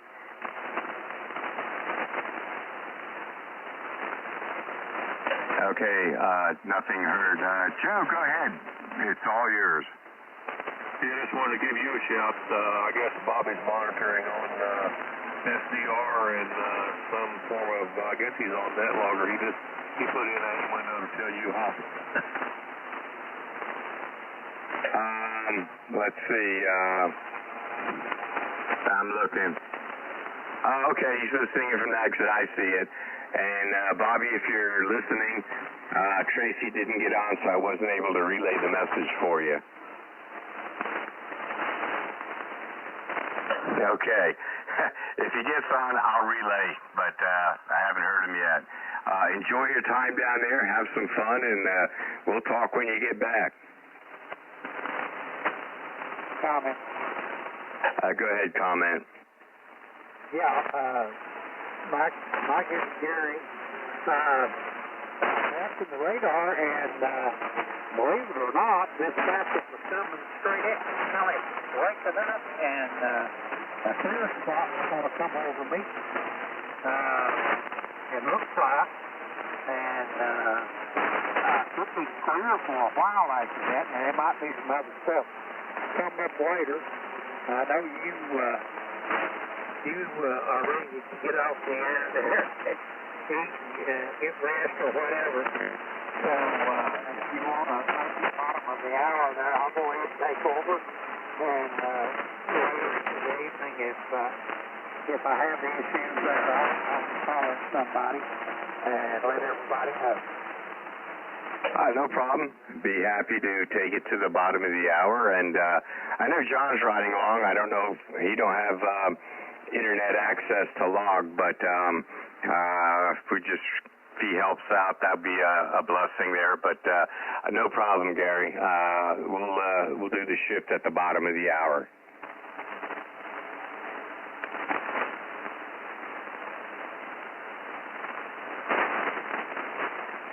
Yeah, I've never logged using one of this phone app. I had to restart my phone. It's acting up. It's not one thing, it's another. Technology.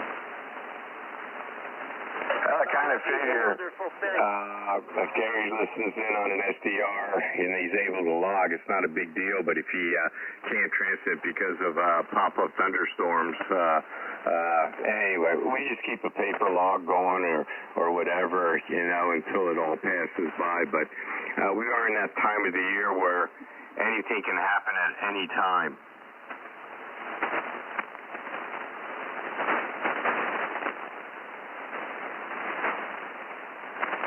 These things are switching the logging right now. Scott, say that again, please. Oh, sorry, Mike. Are you switching or are you staying logging for a while yet? I'm going to the bottom of the hour, 9:30. We'll do a little shift change. Okay, thank you. Quite welcome. Hey, let's see. I forgot to ask, were there any other stations coming on board for the first time that I might have missed? Please come back with your call.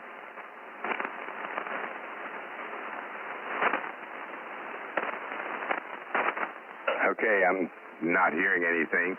John, I was surprised you even jumped on there. I saw some nasty weather up in your area there earlier. It's been threatening. Is there any lightning near me? I can't tell. I don't have windy or anything like that. No, everything is well south of you. Let's see. A little bit of rain going through Canton, and Columbus has some light hit and miss showers, which are dissipating. The heavy stuff is staying south to you around Huntington. I think that's West Virginia. Yeah, it's West Virginia. That's a ways south. It's awful noisy here. It's been trying to rain off and on all day, but it really hasn't started to real rain. You know what I mean? Oh, absolutely. We started off this morning with some heavy fog, which almost looked like a mist, like a light drizzle, but that ended up to basically cloudy skies all day today. Yeah, roger that. I'm down in the basement. My phone connection's not all that great, so I keep losing the data on NetLogger and all that. I restarted my phone. I thought maybe that might help because it's acting up, but it's still acting weird. It's Monday. Everything is supposed to be weird. I guess.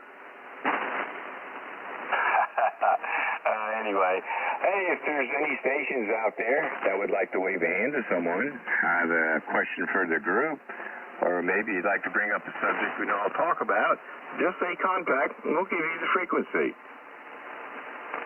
Contact. Go ahead, contact. Kilo Oscar 4, moving Yankee Tango for you.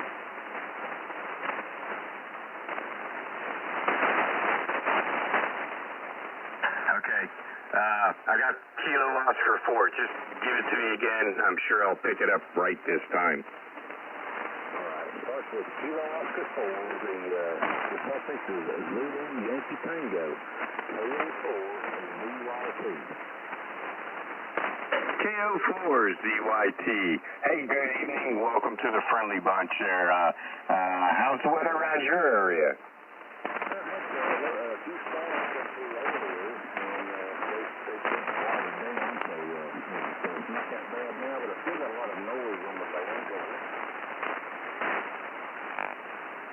Yeah, we got a lot of noise up here on the shore, and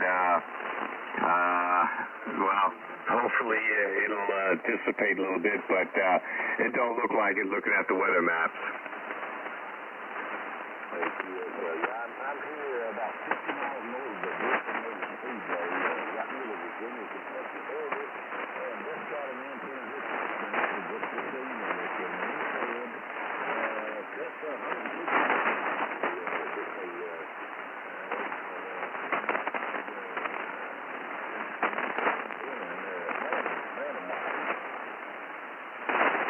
It's working. Got you just a little under S9 up here on the Jersey Shore, and at least your signal is covering up the crashes.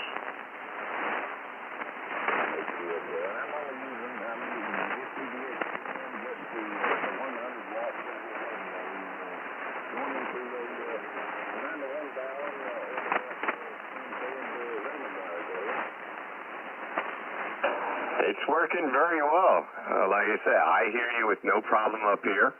I just have to adjust my AF gain because I knock it way down to get rid of the background noise, and I just turn it up just to hear the signal. And I'm sure if I crank it up all the way, you're well over S9 up here.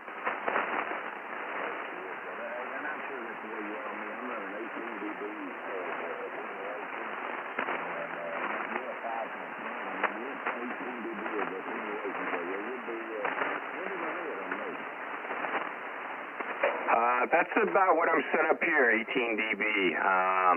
On the quiet nights, I'll turn the attenuator off. Nothing to back the signals down. But night like tonight, yeah, I gotta kick it up a little bit.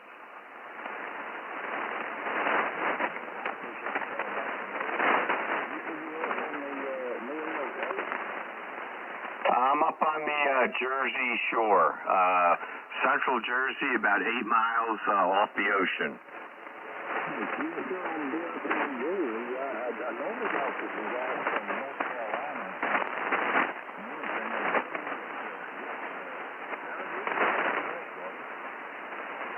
I appreciate that, Carl.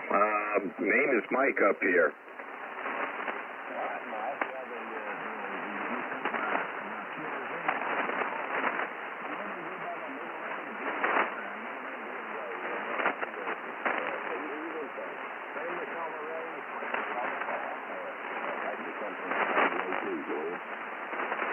I put you down here as Ray for the preferred name there, and yeah, when I use NetLogger to keep track of everybody, and that's where I got the info from.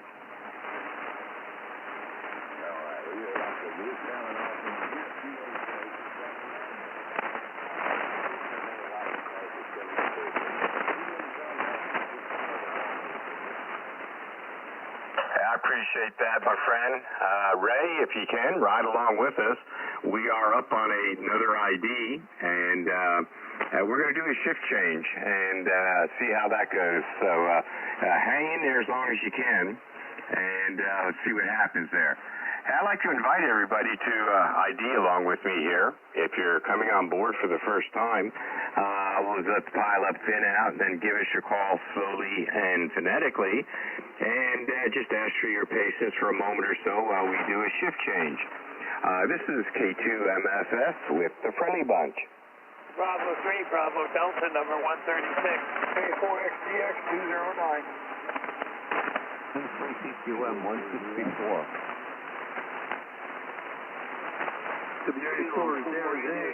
Car change, guys. I need to get to bed. It was a decent hour tonight. So, good hanging in there with you for a while. Good night. 73. Good night, Dick. Great to have you on board. KD4, 73, Dick. Contact. Okay, I've got a contact out there. We'll let the contact go. Go ahead. K04JQH, K4XTX.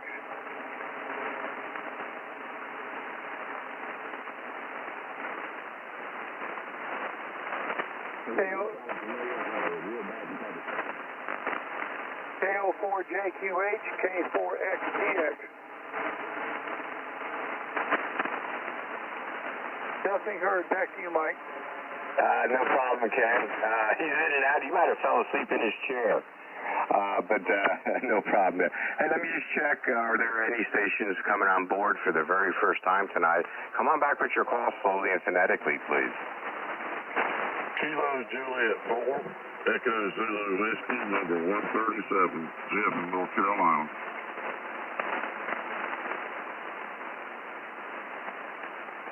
All right, I got you, sir. Kilo, oh, darn it. Give it to me again. Oh, my hands are going crazy. Okay, yes, Kilo Juliet 4, Echo Zulu Whiskey, number 137. Kilo Juliet 4, Echo Zulu Whiskey, I got you. Any other stations first time tonight?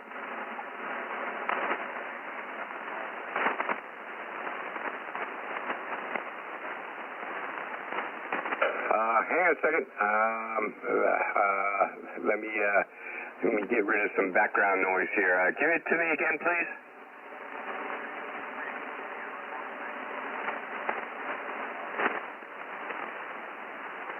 Okay, I got you, Scotty. Any other stations? Come on back with your call.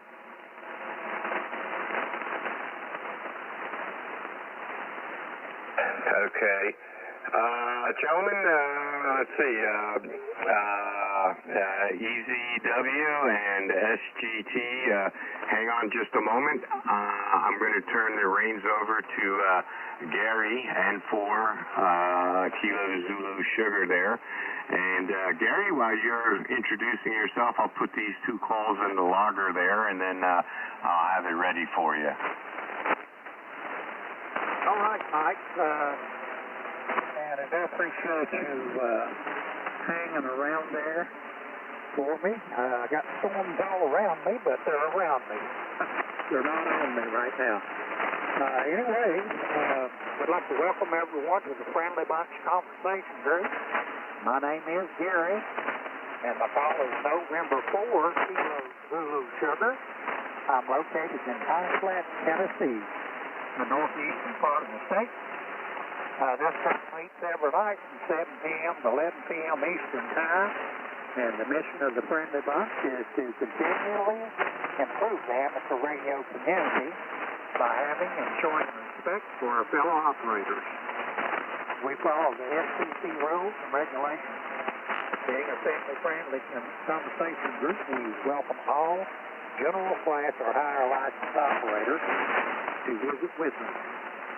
If you have a question for the group, would like to talk with someone you have heard, or bring up a subject that we could all talk about, please ask the moderator by saying contact, and the moderator will give you the frequency. Okay, with that out of the way and done, Mike, are you ready for me? Yes, sir, I am. Can welcome in Jeff and Scott, line 16 and line 17, and I'm going to hang here till the next ID before I shut everything down. Okay. I just seen my first light of lightning outside the window. Anyway, let's go over to KJ4EZW, number 137. Jeff over in North Carolina. Hello, Jeff. Good evening, Gary. I think that's correct. Yeah, it's a nice 20 over 9 here in North Carolina. Get a little drizzle and rain here, and I think it's going to be like that all week. Yeah, I got storms and stuff all around me, and it might change here and get bad on me, but I'm watching it, and it kind of blows up, and it's building back up, but I'll just watch it real close. I mean, if it gets close here, my last lightning strike's at 11 miles from me, so when it gets to rattling the shack, I'll be watching out, Roger. Yeah, roger that. Yeah, I'll be doing that myself if it happens, unplugging and everything I can. But, yeah, it's good to get in here. It's been a while since I got in, and I just want to say hello to everybody in the group, and I'll get right on the side and let you catch Scotty. Okay, well, we appreciate you jumping on board, and, yeah, good to talk with you there, and I hope to see you again another night here with the group, and probably be seeing you hopefully in October soon. All right, I'm going to move over to W3SGT, Allen, up in Allentown, Pennsylvania. Good evening, sir.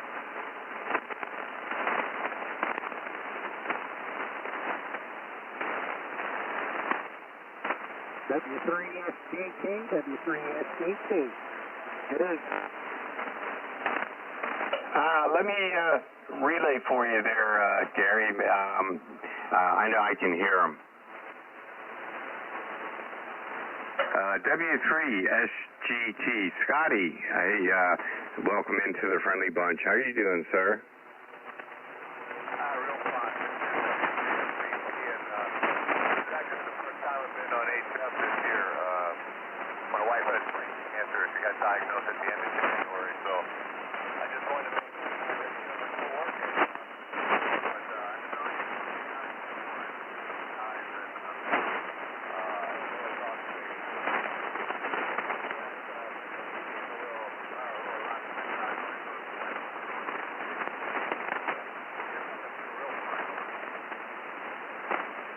Scotty, great to hear you. We keep your wife in our prayers tonight. Hopefully she does a whole lot better there. You got Mike here, K2MFS. I'm a little east and south of you here. I'm on the Jersey Shore, and looks like you're eastern part of PA on the western part of Jersey there. So you're not too far away, and I can hear you with no problem here.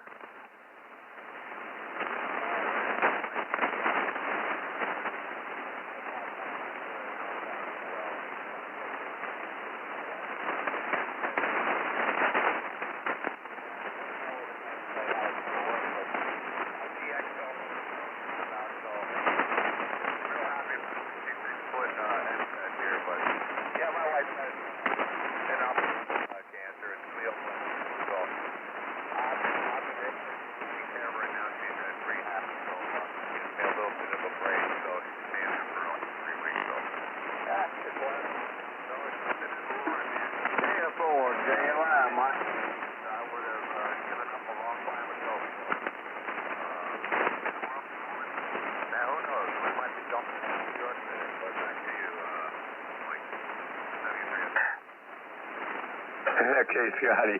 Yeah, the Lord works in mysterious ways there, so that's a blessing there.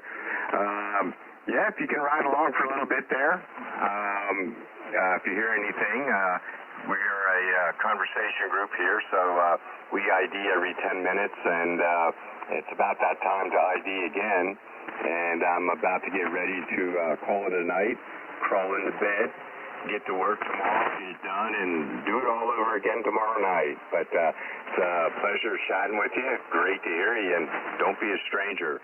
We're out here every night from 7 to 11 there. So, Gary, I'm going to turn it back over to you for the ID. Okay, Mike, thanks for the relay there. And it is time to ID. This is N4 KTS 145 with the Friendly Bunch. A4X 209. Delta number 136.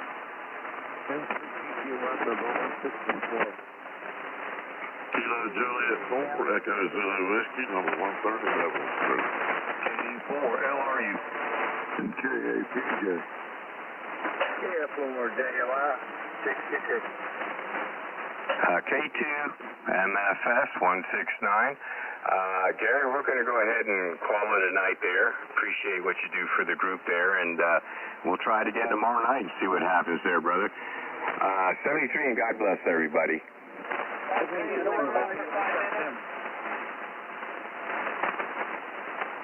Okay, Mike, good night. And again, thank you so much for being here and helping out. Yeah, I can, Dean. Any stations that last ID that ID for the first time tonight, please come and give us a call. Contact. Okay, I heard a contact. Go ahead. Mike, can you reroute to me to W3SDG? No, must be going right over my head. Yeah, I can. What do you want me to let Scotty know? That I'm a member of ULLC, which is a friendly club with the W3OI that he's a member of. Scotty, I don't know if you can hear Dean, but he is a member of the LRI club, along with the other club that you guys are a member with.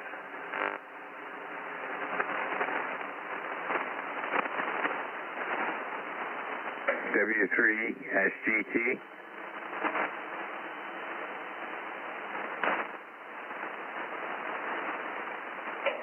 Dean, he didn't come back to me. He might have stepped away. Oh, okay. Well, I appreciate you sticking around. 73, Mike. Have a God bless day. My pleasure, Dean. Okay, back over to you, Gary.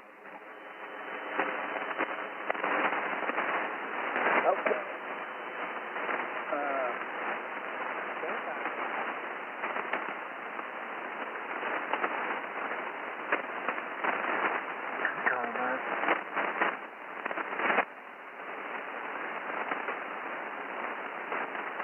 Comment. Yeah, I just wanted to say, woohoo, I'm there, not back. All right. That makes things nice again. Yeah, I haven't had internet since about 20 to 12 today. Finally came back on.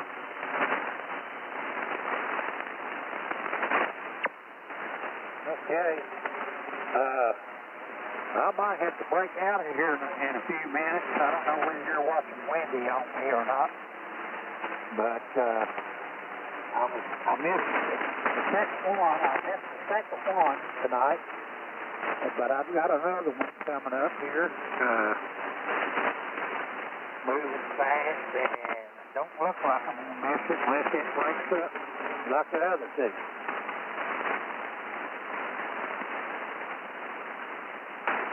Yeah, Gary, it's headed right towards you, bro.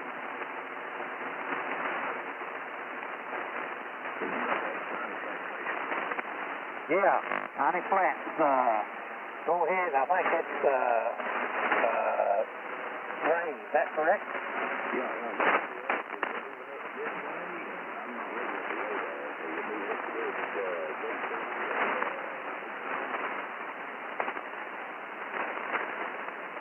Well, that's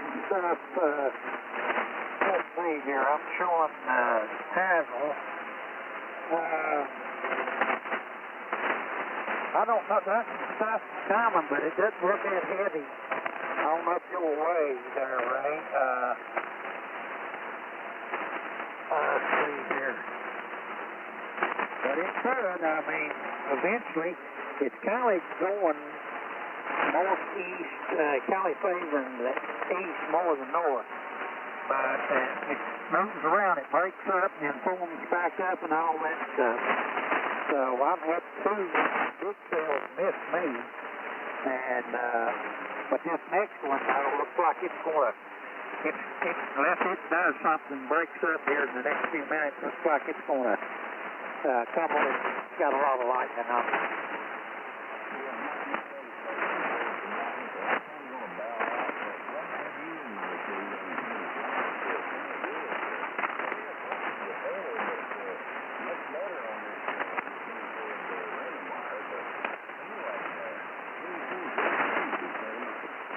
Yeah, I was going to tell you, when you first come on board there tonight, you were 10 over, solid 10 over just 9 here on the audio sounding good and everything. I'm about 7 miles right off 11A, 7 miles south of the Speedway, Roger.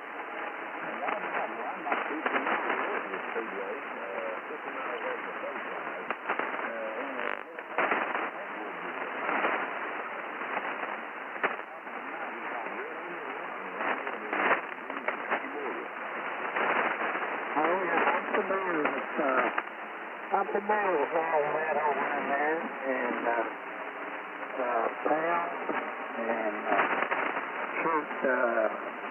was it Black Mountain over there? That was it called Black Mountain? You could go from, I think, Dry, Kentucky, over to Appalachia. Yeah, that's just a little bit away. You get the time a little bit farther east,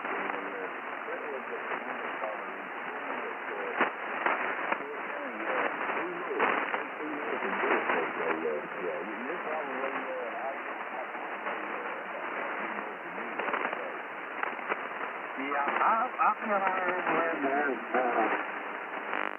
Back when I worked for the fire department on shift work, I worked for a drug company, delivering drugstore items and stuff, and we had a Saturday run that came out of Jonesboro, Virginia. Well, went through Stephen, Tennessee, and Jonesboro, and then I hit all the stops, come out over at Wise and back down into Addison, that route. I think Mound was my further trip on 58.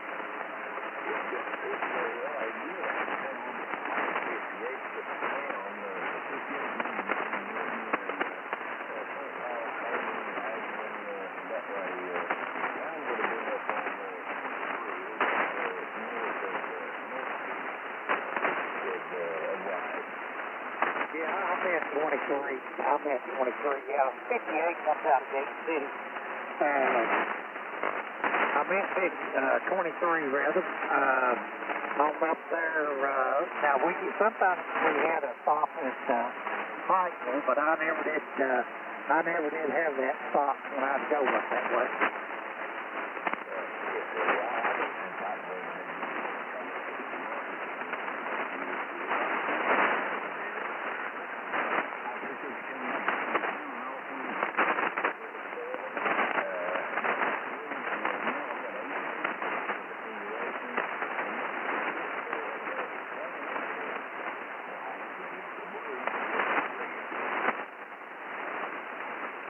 Yeah, Roger. Yeah, the band, I tell you, the band is in terrible shape. Maybe we can get it together again on that new antenna we got there on good night. And hear each other and all this static, that's for sure. But anyway, we appreciate you that.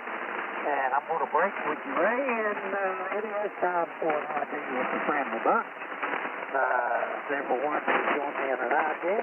If you're hanging around and want to jump on board for the first time, guys, wait till the end there and get your phone forward phonetically and say first time, and we'll get you recognized. This is, and for KZS Number 145 with the friendly fire.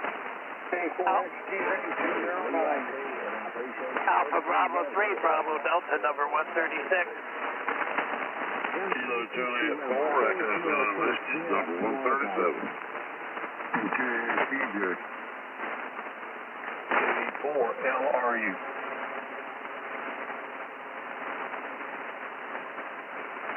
All right.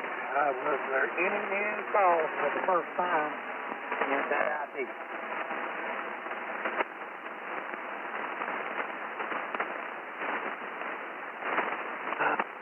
All right. Nothing heard on my end. Anyone out there need to make a contact or have a comment for the group, please sign in.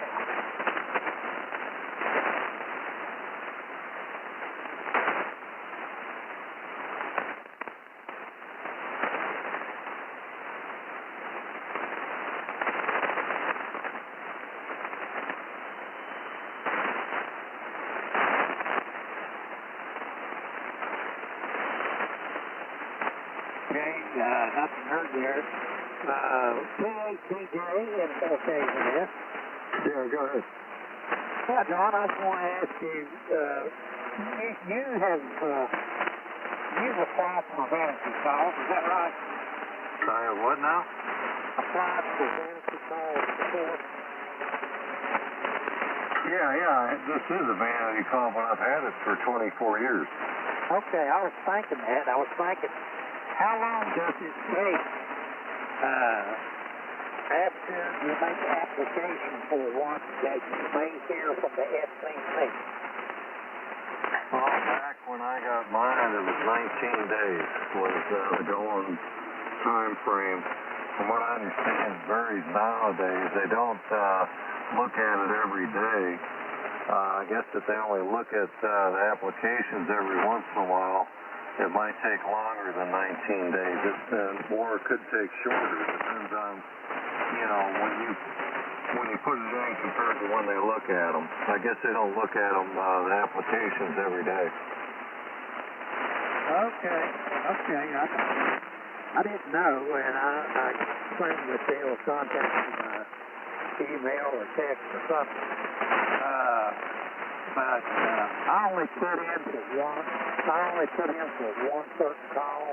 There's on the 1, the 2s, the 1s, there's not many to choose from, and they're very rare. So I don't know what kind of chance I'll have of getting the one I wanted. But I did apply for it to come up. Says apply for or something like that, application submitted or something. But we'll see. I just wondered how long it took. I appreciate that info. Yeah, you might want to do a search because I'm talking. Okay, I put in for it in July of 2000, and it was issued. It became KPJ the 1st of August of 2000. Like I said, about 24 years ago. Okay, yeah. Okay, well, I don't know. Like you say, it'd probably take longer than that now because it seems like everything else, they don't get in too much of a hurry up there. Yeah, if Dean's still in here, he's a VE. He might have an idea because he might have people he knows that have upgraded and gotten vanity calls. He might have an idea. I don't know whether I can hear him good enough tonight for the static or not. Dean, are you listening over? Yes, I am. I believe it's every 2 months we review the vanity call. So it could be anywhere from 1 day to 2 months.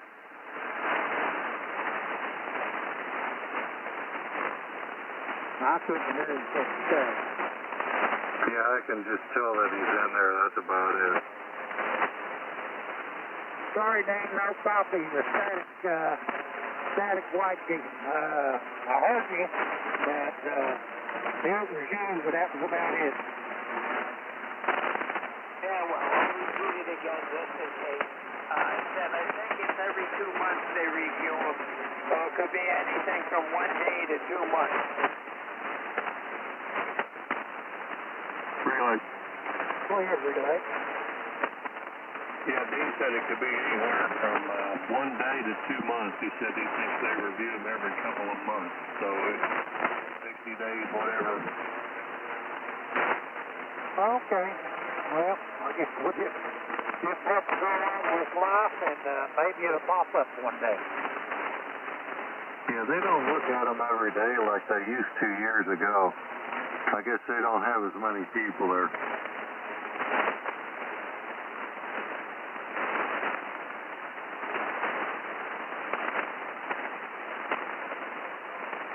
Yeah.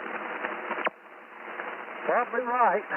Well, I'm watching I just left the radar on my phone. And so far it's coming around me, but it's backed up around me. It's fun. Which I'm not complaining. Let me tell you. Still a little bit behind it there. That might be something, but I'm not complaining at all. The way these storms have been treating Piney Flat tonight. So, that's a good thing. Contact. Go ahead, contact. F4KZS, Gary. Just looked it up on the internet here. Says, my question was, how long does it take the FCC to qualify? The applicant will know immediately FCC has received the request that the application was completed correctly. After submitting the application form, you'll receive an FCC application file number. The FCC takes 18 days to process applications for qualifying. I haven't received any file number from them. I haven't received anything from them. I mean, you know, I applied for it for that application added, and the next day it showed that application had been filed on it, on that particular call. So I haven't heard anything from them, and it also said it was a $35 charge. I didn't know if that was for just applying, or you had to get the call, be issued the call, and then pay the $35. You have to pay the $35 first. Well, I haven't seen that come out of my checking account anywhere like it did when I got my MRS license. Right. So, anyway, USS licensing system, review your information on there and see if you can find out anything. Say again, Sam. Go to the FCC's website for ULS, the Universal Licensing System, and look up by your FRN for your current qualifying. See what it says about your application and everything. Okay, well, let's have it listed. Well, I guess it will. That's where I was at when I saw it.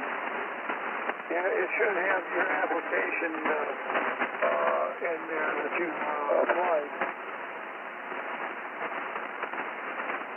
Okay, well, I'll do that when I get time. Thank you for the info, kid. You're welcome. Okay, I'll give it back to you, K4XTX. All right, we are at the top of the hour, and I haven't been thunder collapsed or washed downstream to the lake or anything yet, so everything's still going good on my end. Everyone please join me in IID. This is M4KZS number 145 West Friendly. K4XTX209 with a contact with you afterwards. Okay, PJ goes to Whiskey number 137. Alpha Bravo 3, Bravo Delta number 136. Please check me out. Dean, you say check you out? That's all. Thank you. All right, buddy. Good night. Good hearing you. 73, everybody. God bless you all.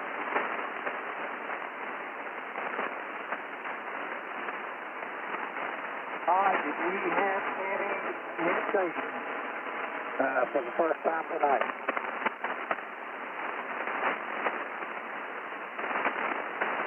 Nothing. Go ahead, Ken. Hey, Gary, cancel my request for contact with you.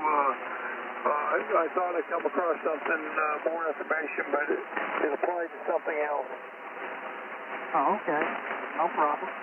Anyone else need to have a comment or need to wave a hand?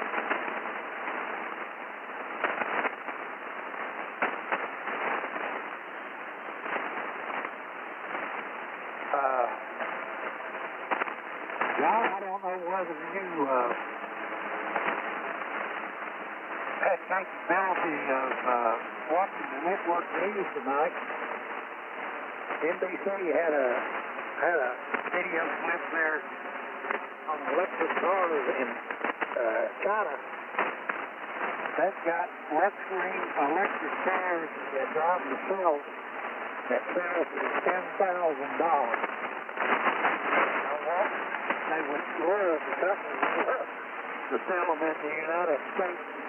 And, but she said somebody needs to talk to DC to make that happen.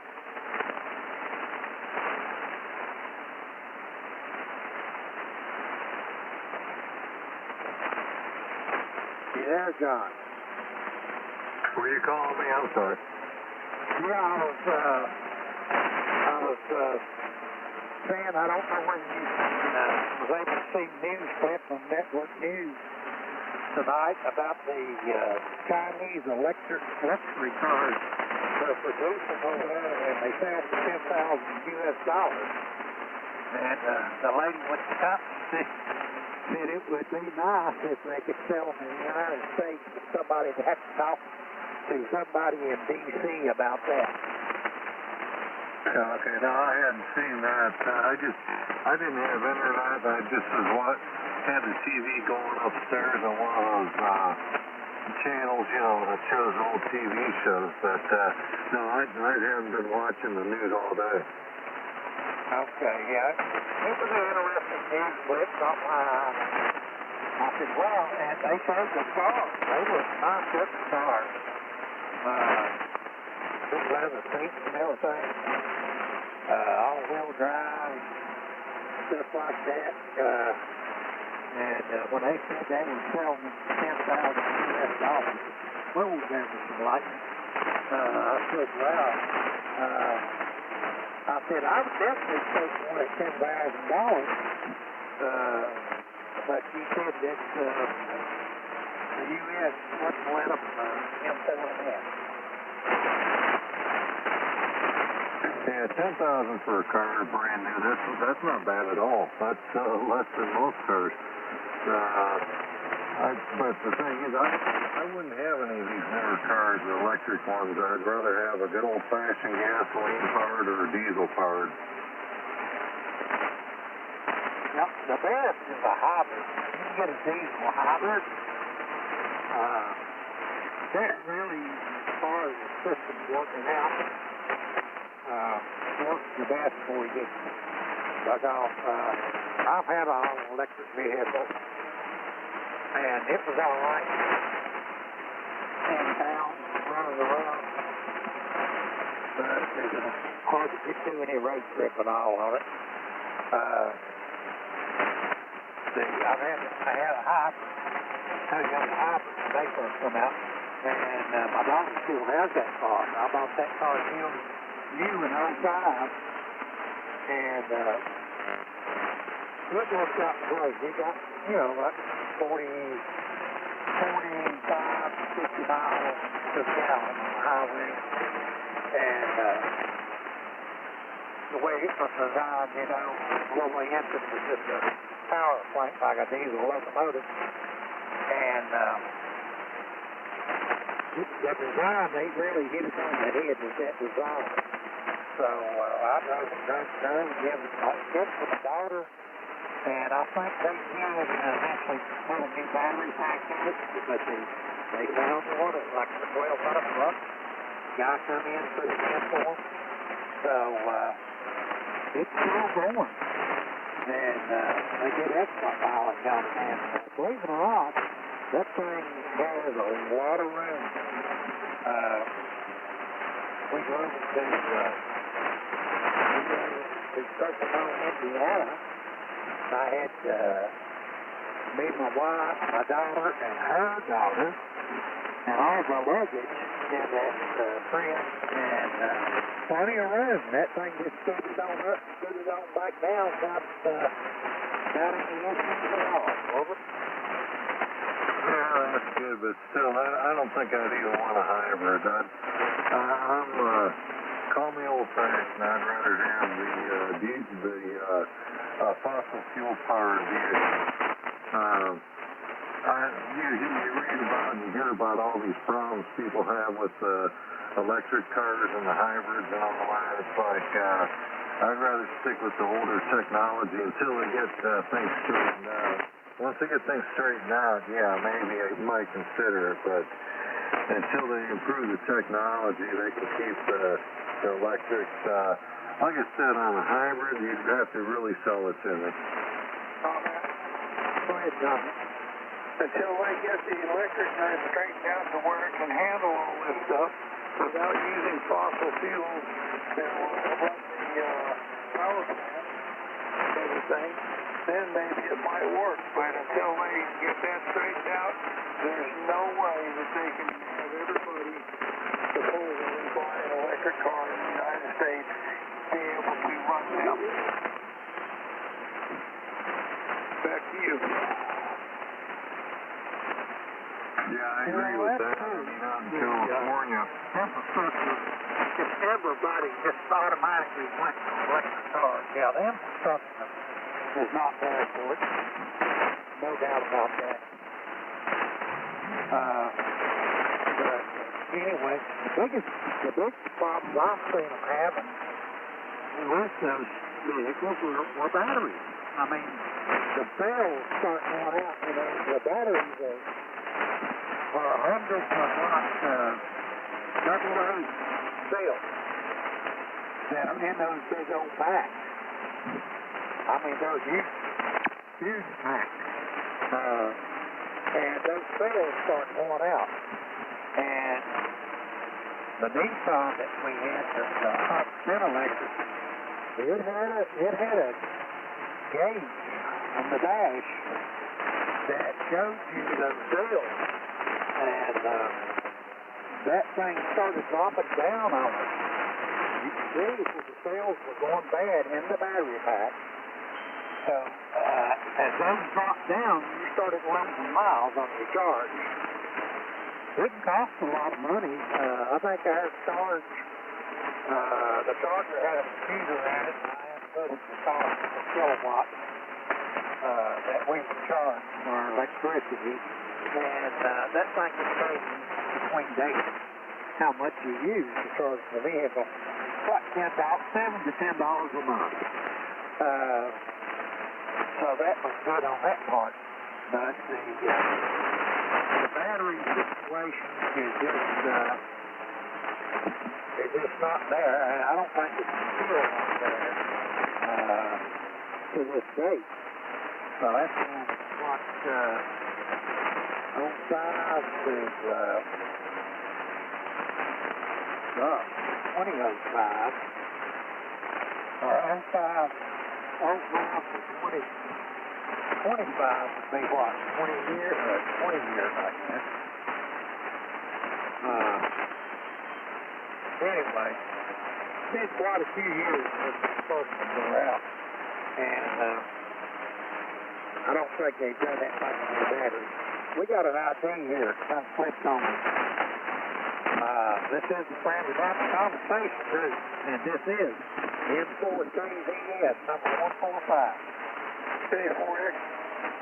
KPJ with a comment. 209, combat after the break.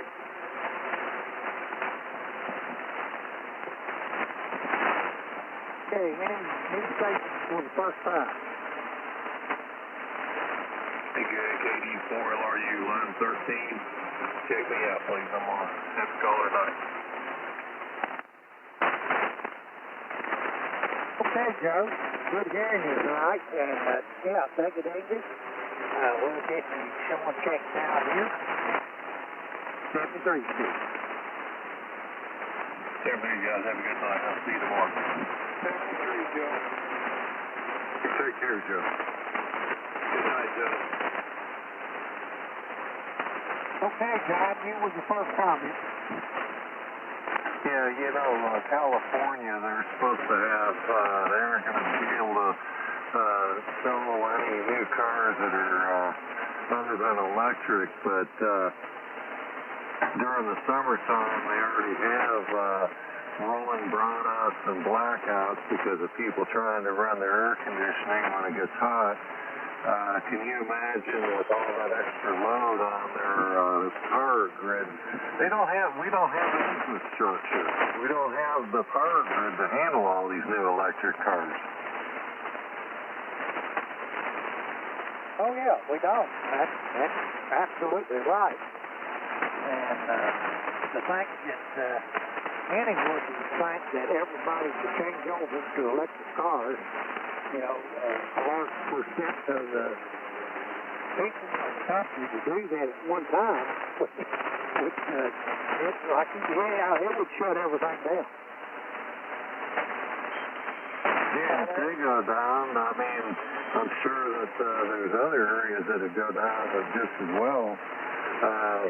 We can't handle it. I mean, we need to work on the grid. We need to work on the technology. They're just way before, they're putting the cart before the horse. Yep.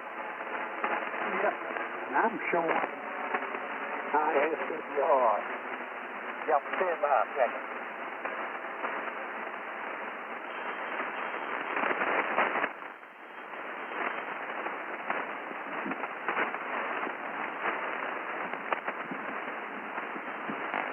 I don't have a wire down on my antenna, so I got 2.4 SWR on it.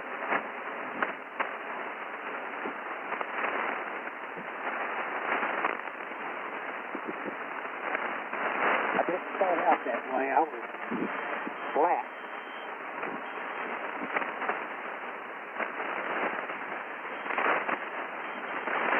Hello. I hear you, Gary.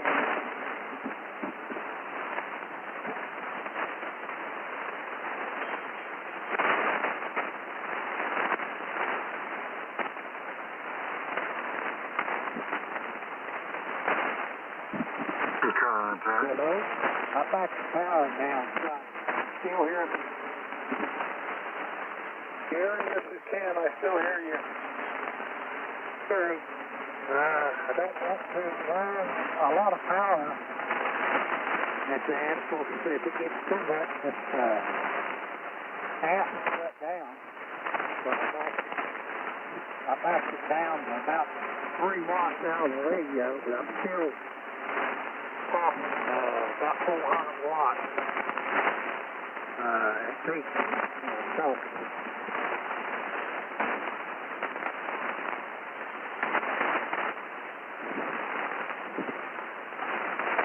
Contact. Go ahead, contact. Yeah, Gary, this is Grant, K4 GKG, first time check-in. That's K4 GKG.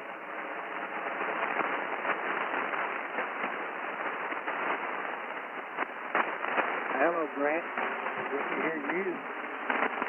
And,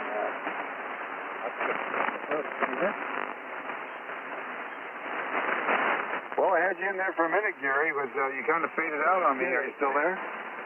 New burn. You getting any of these storms coming through? I double with you there for a second. Try again, Gary. Say, are you getting any of these storms coming through? Yeah, we had a little bit of weather, and it looks like we've got some coming. It hasn't got to us yet. but it is coming our way. Not that my antenna. I don't know why. My last one yard went up on it. I had to back the power down. I didn't want to really push a lot of power to it. It's happened. I've got storms. It's been wind and stuff. Not a whole lot of lightning or heavy rain. But showing it on the radar here. But it kind of breaks up, goes around me. But it does something to the antenna. Yeah, it looks like it's going to come our way pretty good here in a little bit, real short. I got a comment about the solar condition, the solar electric cars and all that, if you got time. Oh, I got to clean it down. Y'all go ahead and discuss it there. Ken was in on it, and John was in on it, and I'll let my little equipment here rest. All right, very good. Thank you, Gary. Hey, John and Ken, I heard you both out there. I just learned something on the news today that these people in California that have been throwing solar panels on their roofs, they'll put 600 amps or 600 or whatever they kilowatt or whatever they measured in up there. I don't know what they're measuring in these days. But anyway, they'll throw all these panels up on their roof thinking that if the power goes out, they're going to get power. But the power companies down there have it in their contract.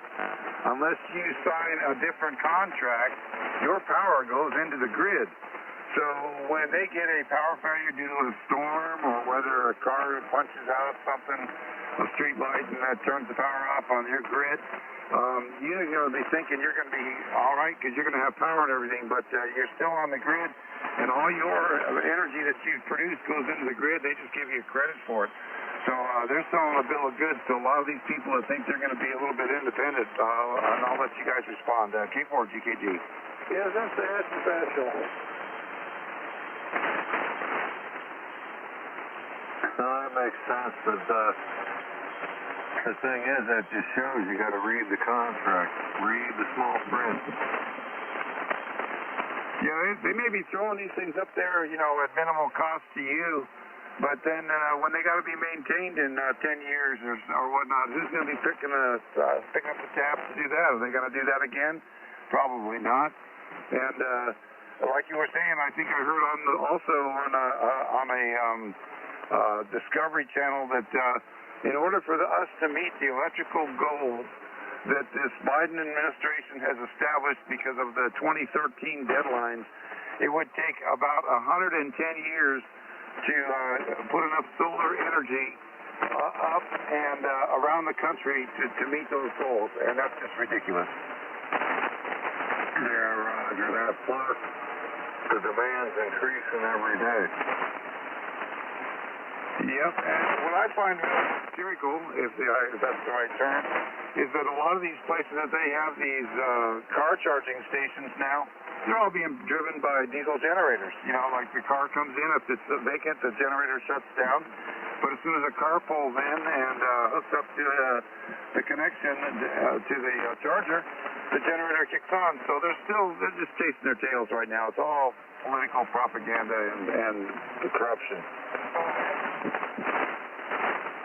The Biden administration really thought this out, didn't they? Yeah, they thought it out, some end. I got one more comment. Go. I looked up Tesla battery replacement cost, and I'll read what top thing to come out. Estimates, yeah.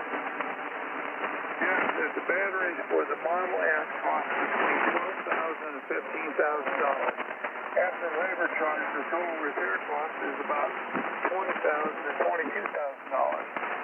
For the Model 3, the replacement cost around $15,799.27. But the battery alone costs over $13,500. Labor costing $2,299.27. Size type. It is. Okay. Yeah, I got Brent, my Kansas City Antenna Center, and I went, oh, there's thunder. Anyway, Tim gets into the center there, and it's okay now. At least for the equipment it is. Yeah, it's joined me for an ID here with the Friendly Bunch Conversation Group. This is N4 KZS, number 145. K4 XTX10. K4 GKG. KAPJ.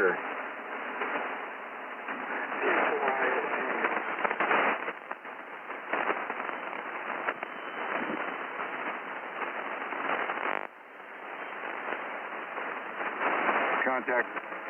Go ahead, contact. Hey, I want to say hi to Gary. Hi, Gary. This is Grant of K4 GKG. I heard you out there. I just wanted to say hi because you're really right at the noise line.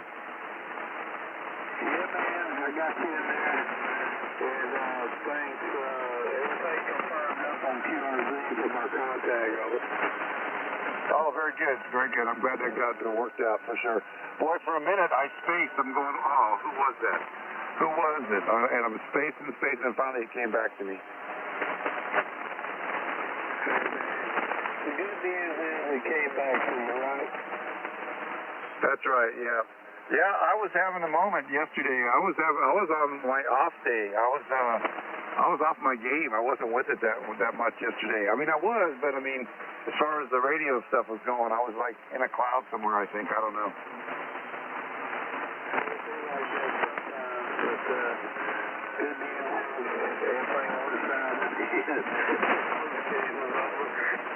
Hey, roger that, Gary. All right, Gary, good chatting with you, and I'm glad that went through okay.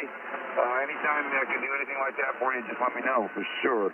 And I'm going to hand it back to the other Gary, okay? All right. Sounds good. Back to the moderator. Back to Piney Flat. All right. Piney Flat needs to pull some plugs. John, if I log out, can you pick it up here? I'm going to have to pull some plugs. It's on me. Yeah, I can pick it up if you want me to. If you don't mind, I need somebody. I'm finally getting it. And I'm going to pull some plugs here. Yeah, I can take it for the last half hour or so. That's fine. Thanks, sir. I appreciate it. All right, let me get in on NetLogger. You can go ahead. I'll get on NetLogger. But anybody have any comments? Good night, Gary. Yeah, go ahead, Ken. I just was telling Gary good night. Good luck, Gary. Hope you find your situation. Yeah, I'm going to step out for a cup of coffee. I'll be right back. I'll be right back, too. I got to go find my dog. K4 XTX. Okay, I got in there. I'm logging now.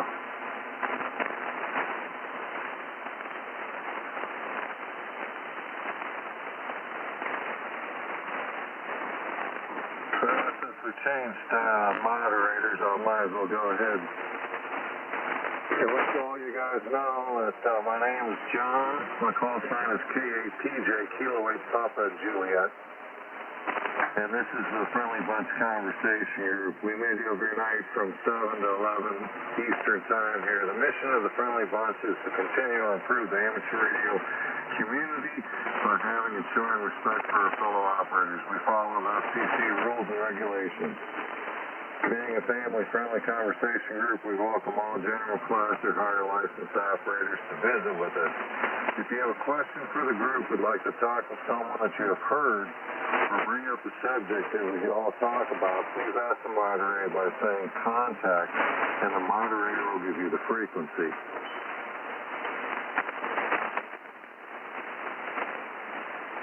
Okay, we were talking about electric vehicles and hybrids and all that. Does anybody else have any comments? Yeah, John, I got one. Yeah, go ahead. You know, I don't know why they don't model the cars like they do the trains. I mean, that system works really good. They can put a small engine in there just to turn a generator, and then use the generator to power the wheels. You know, I don't know why they don't look at that as a possibility. Yeah. I don't know either. Maybe you need too much room. It could be weight considerations. Could be a lot of things. Yeah, I think that the hydrogen might be a way, but the fuel management's an issue there, and I'm not sure how they're going to deal with the heat. Well, supposedly there are hydrogen vehicles where you fill it up with a tank full of water and it splits what's the process? I can't remember. We split the water molecules into hydrogen and oxygen. You know what I'm talking about. There's a specific term for it.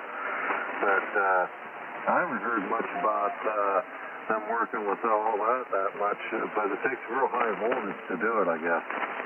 Yeah, and they're still locked in on this solar and electric vehicle stuff. They bought into that 100%, and as old as now, they got to live with it. Yeah, I'm going to put these headphones on so I can hear it a little bit better.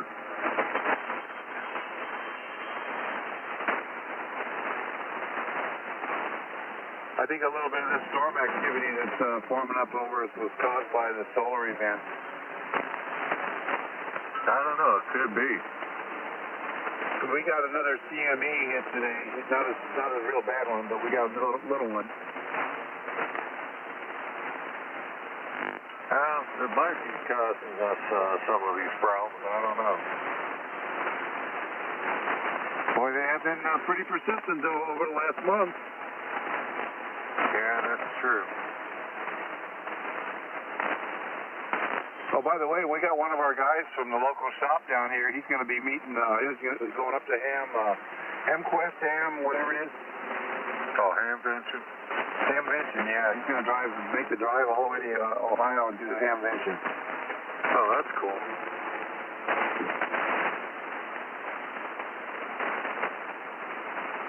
Yeah, I've gone every year except 9 years I was in service. I didn't go, they didn't have it for 2 years because of COVID. I didn't go the year after that when I first started back up. I just wasn't in the mood, wasn't into, playing radio and all that because Dad had passed. But I went last year and I'm going to continue to go, but I've probably been there, minus 10, 11 years. Let's see, I've been there probably 35 times. Well, you should get the participation award.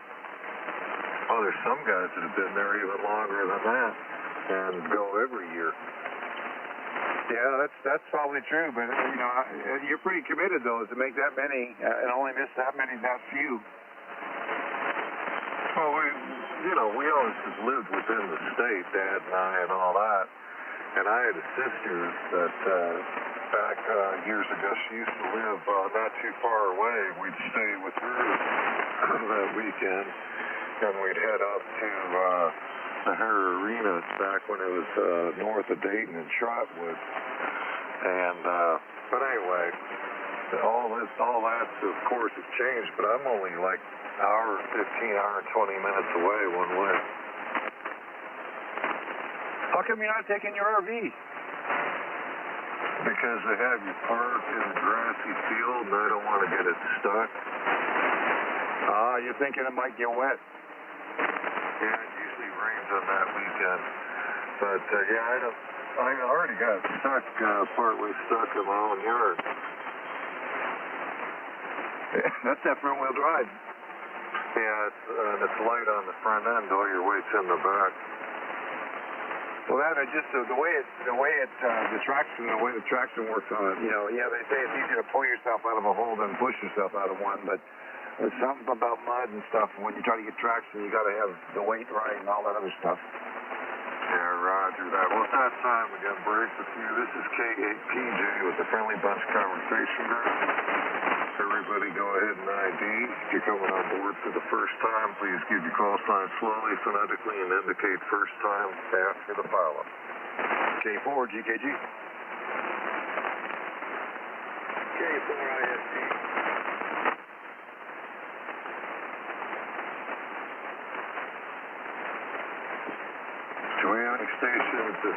join us.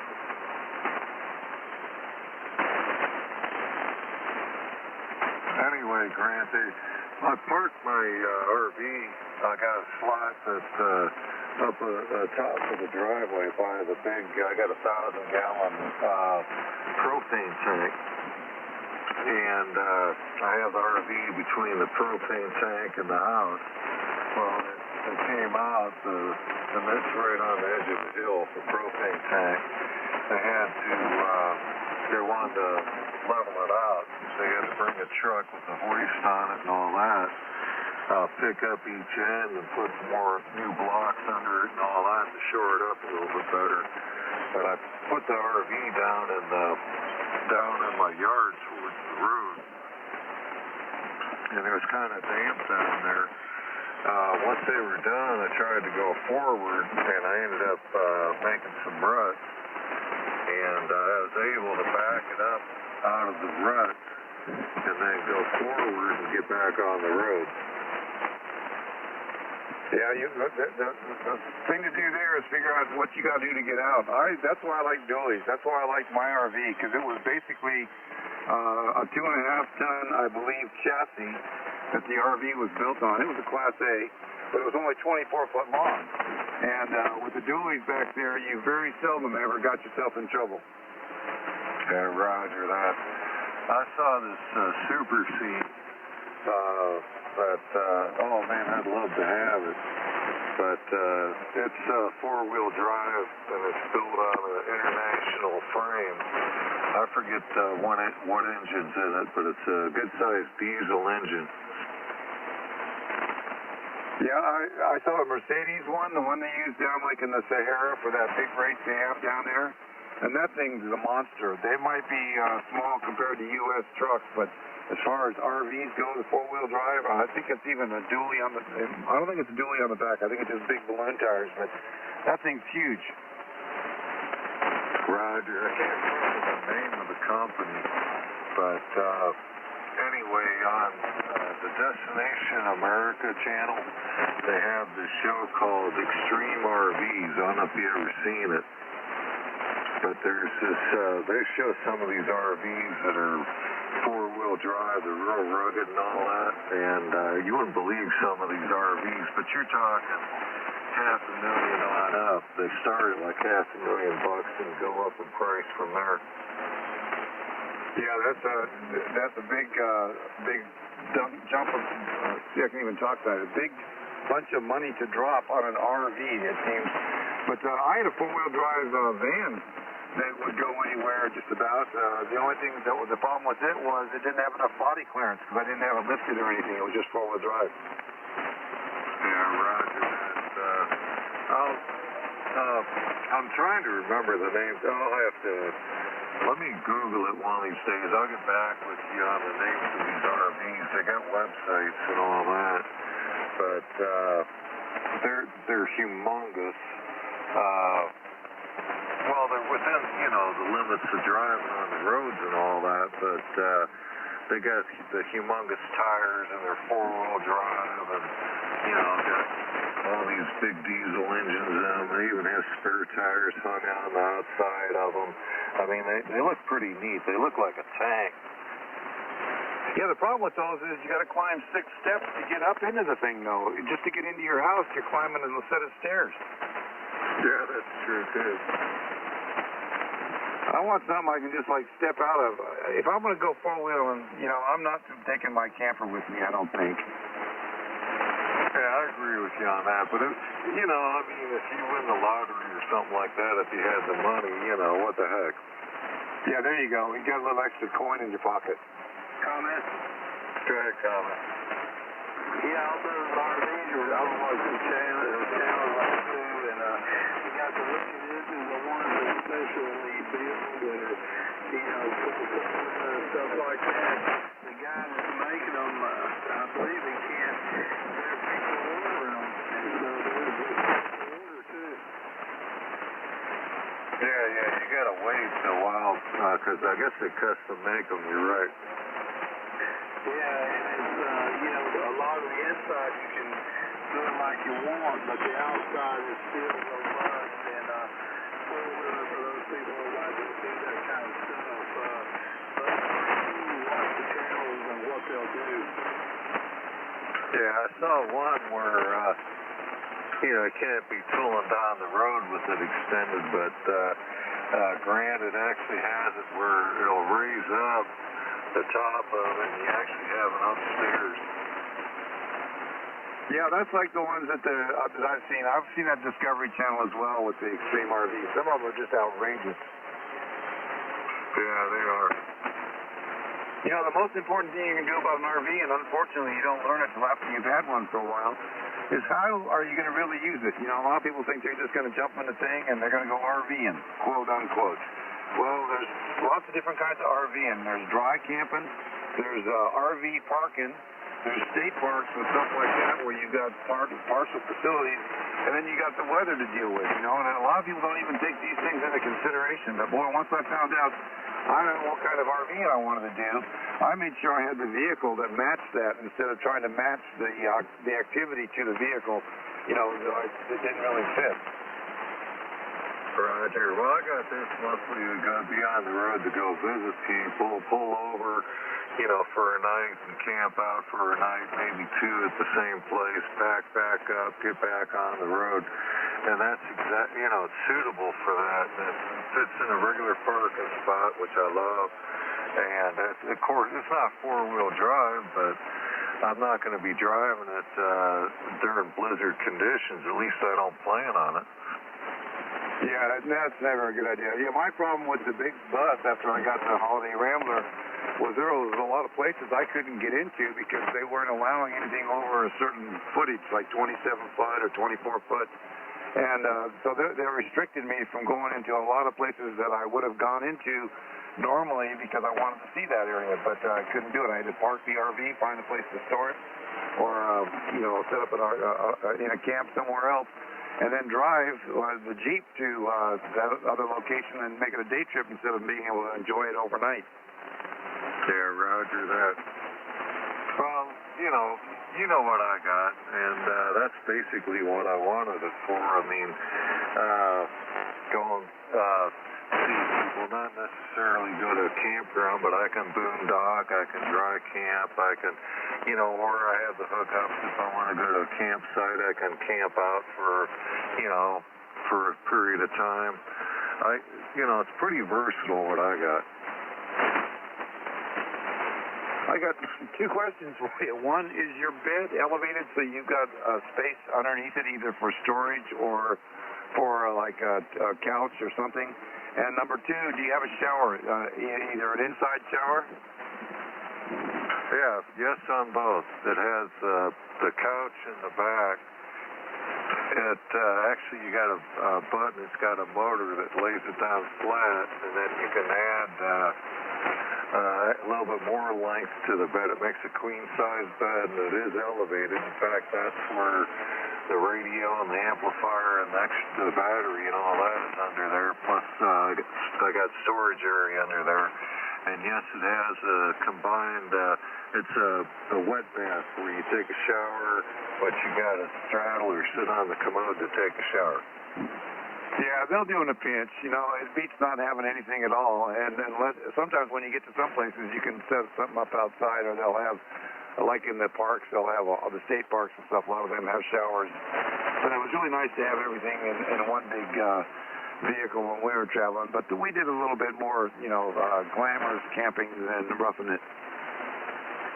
This is mostly for me. I mean, I don't mind roughing it. I mean, I was, in the Navy. I mean, I was on a sub for quite a while. I was on an ammo ship for another period of time. I mean, the close quarters doesn't bother me and all that.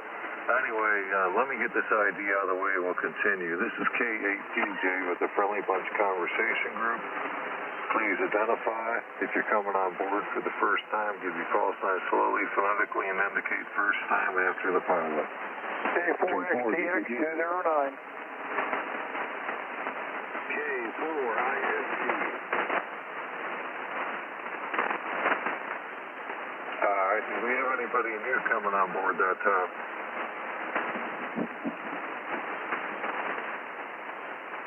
Not hearing any.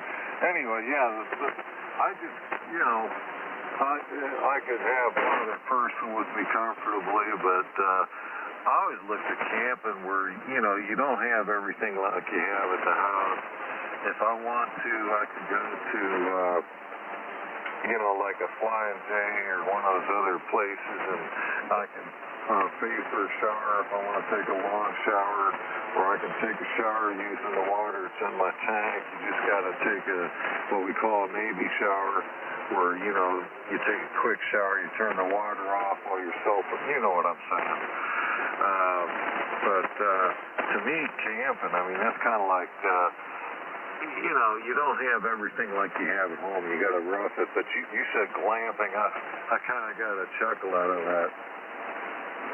Yeah, I don't know where I picked up that term, but I heard it somewhere. Yeah, I was always a cab over camper. In the back of a pickup truck. I had a 3/4 ton pickup truck with a long wheelbase, a long bed, and then I put a 13-foot camper in it that hung over the cab about 5 feet, and it also had about 2.5 feet that hung over the back of where the tailgate would have been. And I enjoyed that kind of camping. It was a pretty good sized bed, had a kitchen and a little table to sit at, and a refrigerator and a shower and a bathroom and all that stuff.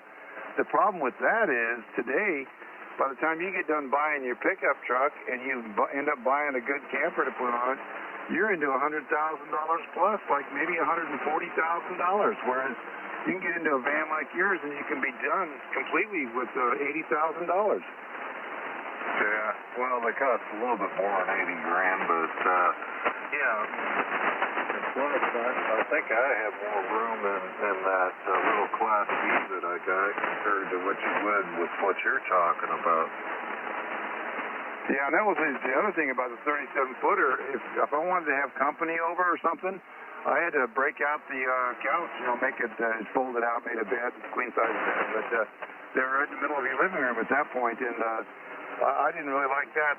So it was never looked at as like being big enough for 4 people. Although you could sleep 4, I wouldn't want to do it. I don't know. Is your camper?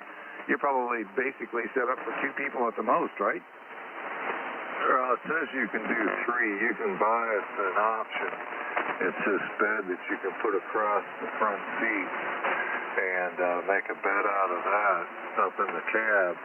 And then you can sleep 2 people on the queen-size bed in the back. Okay, yeah. So you can do 3 with it, yeah. Yeah, very good. Okay, well, I hope you enjoy it, man. I think that you got the perfect vehicle for what you want to do, especially being single, You don't need a lot of space. You don't need a lot of luxury. It's easy to get things done, and you don't have as much maintenance and cleaning up to do when you got something small like yours. Yeah, and it's nice because if I want to go see friends, like if I wanted to come down and visit one of you guys for a couple days, I can sit out in your driveway. I can boondock out there because I got the solar panels and all that. If need be, I can plug in the regular 110 volt, just not use the air conditioner in the back and power up stuff that way. But or I can go camping, But that's the thing I got it for was I'm not going to go to the campsite and camp out for a month at a time. I'm curious, what kind of mileage do you get, do you think, average? About 17. Coming down to the mountain, that first maiden voyage, I got 16.6 on my way down, on my way back up here. And one time when I went up to Akron, to a friend's place, I was really watching, I wanted to see what I could get. I got 18. But I'd say it averages right around 17 or so. And that's like at 65, 70 miles an hour? Yeah, about 65. I was doing 70 part of the way, but if I keep it at 65, let everybody zoom past me, I get the higher mileage. Yeah, you found a sweet spot. Yeah, that's good, because I was lucky if I got 10, maybe 12 in the pickup truck, 10 in the RV, and 10 in the bus. So, you're doing good to get that kind of mileage. Yeah, I'm not complaining. Alrighty, I'm going to turn it back to you. I've just about RV'd myself out here. I got everything, all my questions answered, and like I said, I think you'll enjoy that. I think it'll be fine. Once you get your radio all set up and your antenna situation figured out with the the hitches or the way you're going to hook them up, you'll be in great shape. Yeah, I got all the radio stuff already taken care of. I got it set up pretty well the way I want it. It's just that I was thinking, I got the mountain bike here. I'd have to get new tires for it and all that. That's old. But I was thinking, it'd be fun if I want to go somewhere once I pull into a camping spot. I don't want to have to fire it up and go into town. But if I had a bike, I could do it. I was figuring how to haul it. And, of course, that's why I was thinking the front hitch. Well, the other option is they make these fold bikes now, and they have these electric assist fold bikes to where the bike folds up to about a 2-foot square and it's maybe a foot thick, maybe a foot and a half thick, and they have a little electric motor on it so you can actually get assist when you're going a long distance or you want to go up a hill or something. Yeah, I might look into one of those, but I was thinking just a regular, I think this is a 12 or 15-speed bike. I've had it for years. I haven't had it out, but I'm trying to get back into shape. It wouldn't hurt for me to do the pedaling. Yeah, there you go. And we had Segways. I don't know if you've seen those, but we had the stand-up Segways back in the 2004, 2005, all the way up through 2011. And we used to use those out. Once we got somewhere, we'd take them and motor around and do all the touring on them. They had about a 12-mile range, so it wasn't too bad. You don't see those very often anymore. No, they kind of got taken over by the one wheel, and their patent ran out, I guess, so they've been copied a lot, and the copy pieces are really kind of a piece of junk. And then they got into the ones that are like off-road, and they got so expensive that they got ridiculous, and they got bigger and everything, so I think that the market just kind of changed. Yeah, roger that.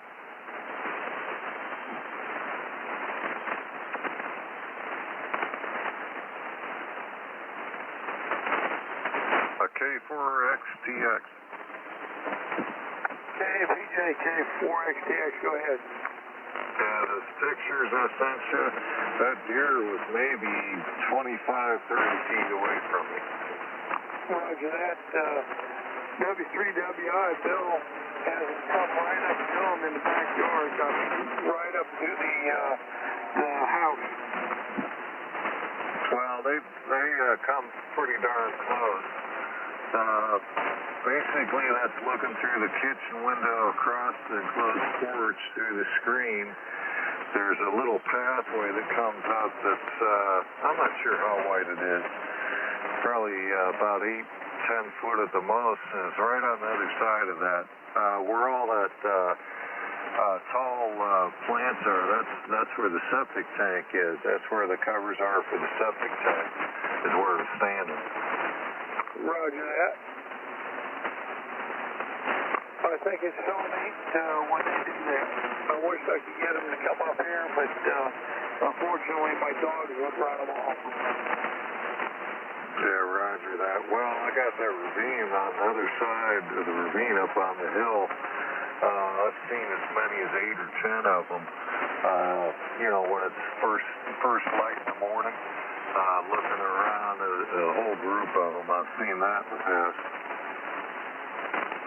Roger that. I don't have any pictures. I wish I did, but there was a fresh snow on the ground, and all the leaves were off the trees. It's winter time when I saw that. Well, it's that time again, guys.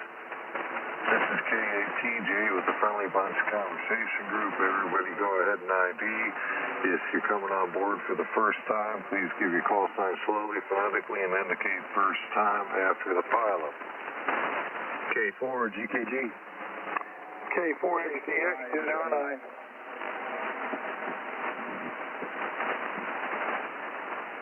Contact. Go ahead. Hey, did Bobby get his radio wired up? Did he get the wiring situation sorted out, or do you know? And if he's listening, hello, Bobby, I got your AIM message. He wrote on the group text earlier today that he had to go to the hardware store to get it hooked up, or try to get it hooked up. I guess the connector that he had wasn't going to work out for it. Yeah, that's why I've gone to Anderson. I got all Anderson connectors to the power these days. Yeah, I don't like those Anderson power poles, to be honest with you. Contact. Go ahead. Hey, Grant.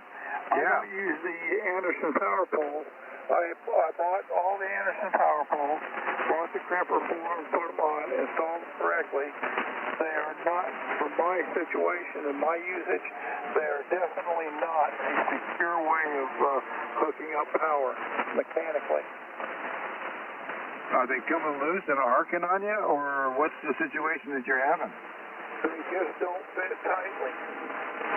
Boy, mine are fitting really tight. I mean, I've got the multi-plugs, you know, where you can plug 6 of them into one unit, and then I've got a four bang, and I've got a double bang, and then all of the plugs that I'm plugging into each other, they fit very tight. I don't use them. I tried using them years ago, and I do not like them at all.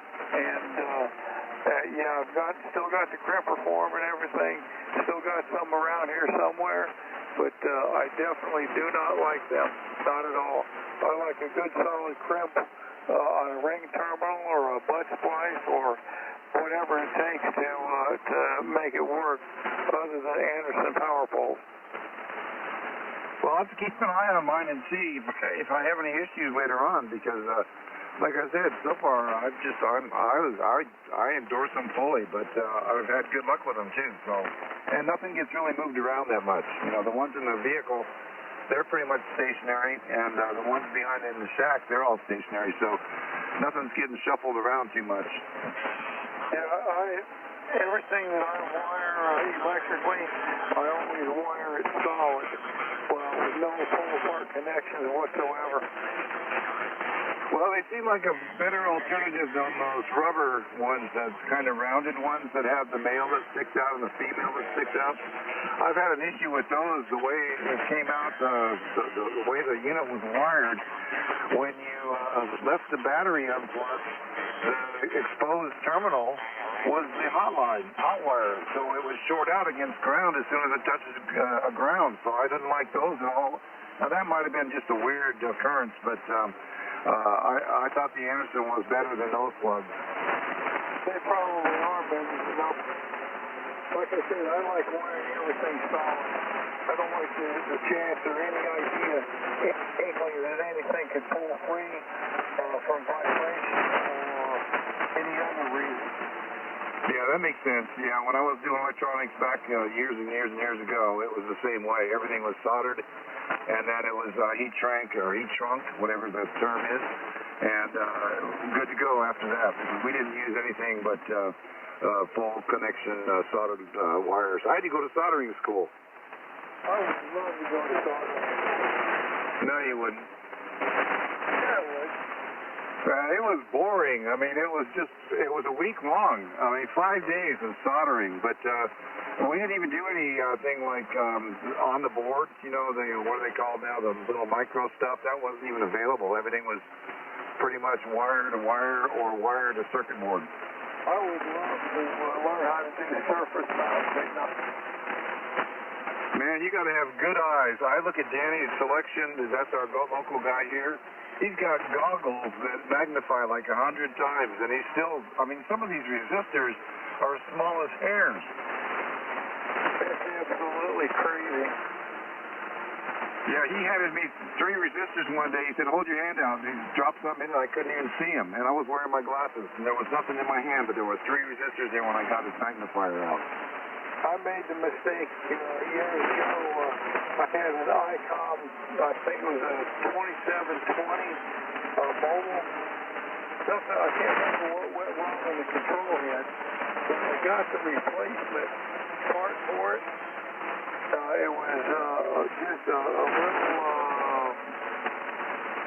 transistor or something along those lines. And I tried to put it in. I ended up scrapping the control head and getting another control head. Too small to even solder in with a soldering iron. Yep.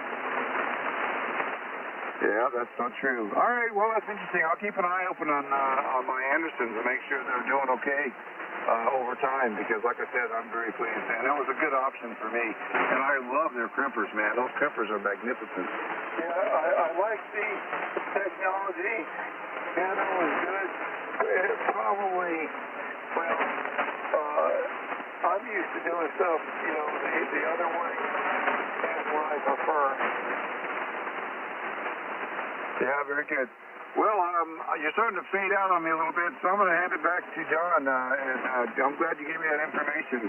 John, back to you. Yeah, the thing is that I guess what turned a lot of people on to the Anderson power poles was because ARES, that was their standard, so you could swap out equipment really easy. You know, if one radio went down, you could swap it with somebody else's radio, and that was one of the big ideas, one of the big selling points of it. But you know, either people swear by them or they swear at them. I don't like them myself. I don't use them here. I'm like Ken, I do it the old-fashioned way. And talking about soldering, the first job that I had once I was out of the service is I worked for a company. We did relays for aircraft. And I was on the team for that built the relays, the smart relay for the F-16s. And we had to learn to solder. And we were actually tested. They inspected our solder joints to mil-spec 2000. But I was qualified to solder to mil-spec at one time. Did you find it a little bit boring, though? Yeah, it was boring. We usually had a day where they would teach us, I think it was every year we had to qualify, and then we would sit there and do the practical, and then they'd look at our stuff under 10x magnification and all that stuff to make sure that we had good solder joints. But I learned how to solder, though, you know. I can do a real good solder joint. Yeah, they taught me really well, too. And the cool thing was, I really had no bad habits to going in there. I done so little soldering that when I went in there, I was like a newbie, and so I was like a little sponge, and they taught me how to do it the right way. The trick I learned was it's not so much in the soldering itself as getting the right solder, using the right equipment. Yeah, that's definitely true, but and using just enough, not too much or too little solder. Yeah, and thank goodness for solder suckers. That's right. All right, I'm going to turn it back to you. Yeah, and clean everything with alcohol before, and then you put a little bit of flux on there, and then clean it with flux off with alcohol again, which most hams, they don't use alcohol or flux. Yeah, the flux makes it flow, and alcohol keeps it clean. That's right. Now we got less than a minute left. I might as well make an announcement to let everybody know that on Wednesday nights we turn the frequency over to the kids. We have the Friendly Bunch Group's Kids Night, where the kids talk among themselves, 18 and younger. We have about 3 general class and a couple extra class hams that are in their teams, and it's a lot of fun. But if you have any kids, grandkids, nieces, nephews, etc., neighborhood kids that might be interested in ham radio, Saturday evening at 8 o'clock every week, the kids take over and they give the frequency back to the older generation once they're done, usually about an hour, hour and a half later. But a lot of fun, good way to introduce kids to amateur radio. With that, I see it's the top of the hour, so I'm going to go ahead and close it to the Friendly Bunch Conversation Group. I want to thank all those that participated. Wish everybody, we're here from 7 to 11 every night at 3919. You're more than welcome to join us. But I want to wish everybody a good night and a great tomorrow. This is K8TJ John near Columbus, Ohio, closing this session of the Friendly Bunch Conversation Group. God bless our troops and first responders. Kilo 4 Golf, Kilo Golf, QRT. God bless all of you on the Friendly Bunch and anybody that happens to be listening. God bless our great nation, the greatest nation on the face of this earth. States of America. K4XTX.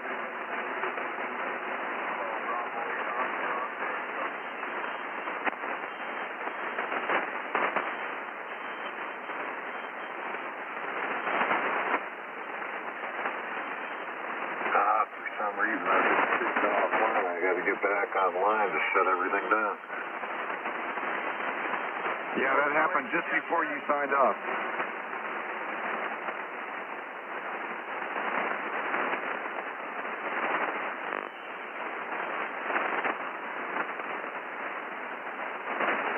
Yeah, it says I have no internet. Let me try to connect again. I might have lost it again.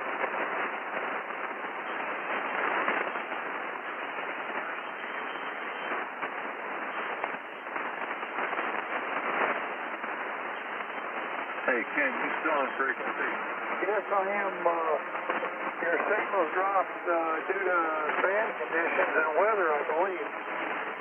Can you go on NetLogger and close out the net? I lost my internet. Okay, I'll see what I can do.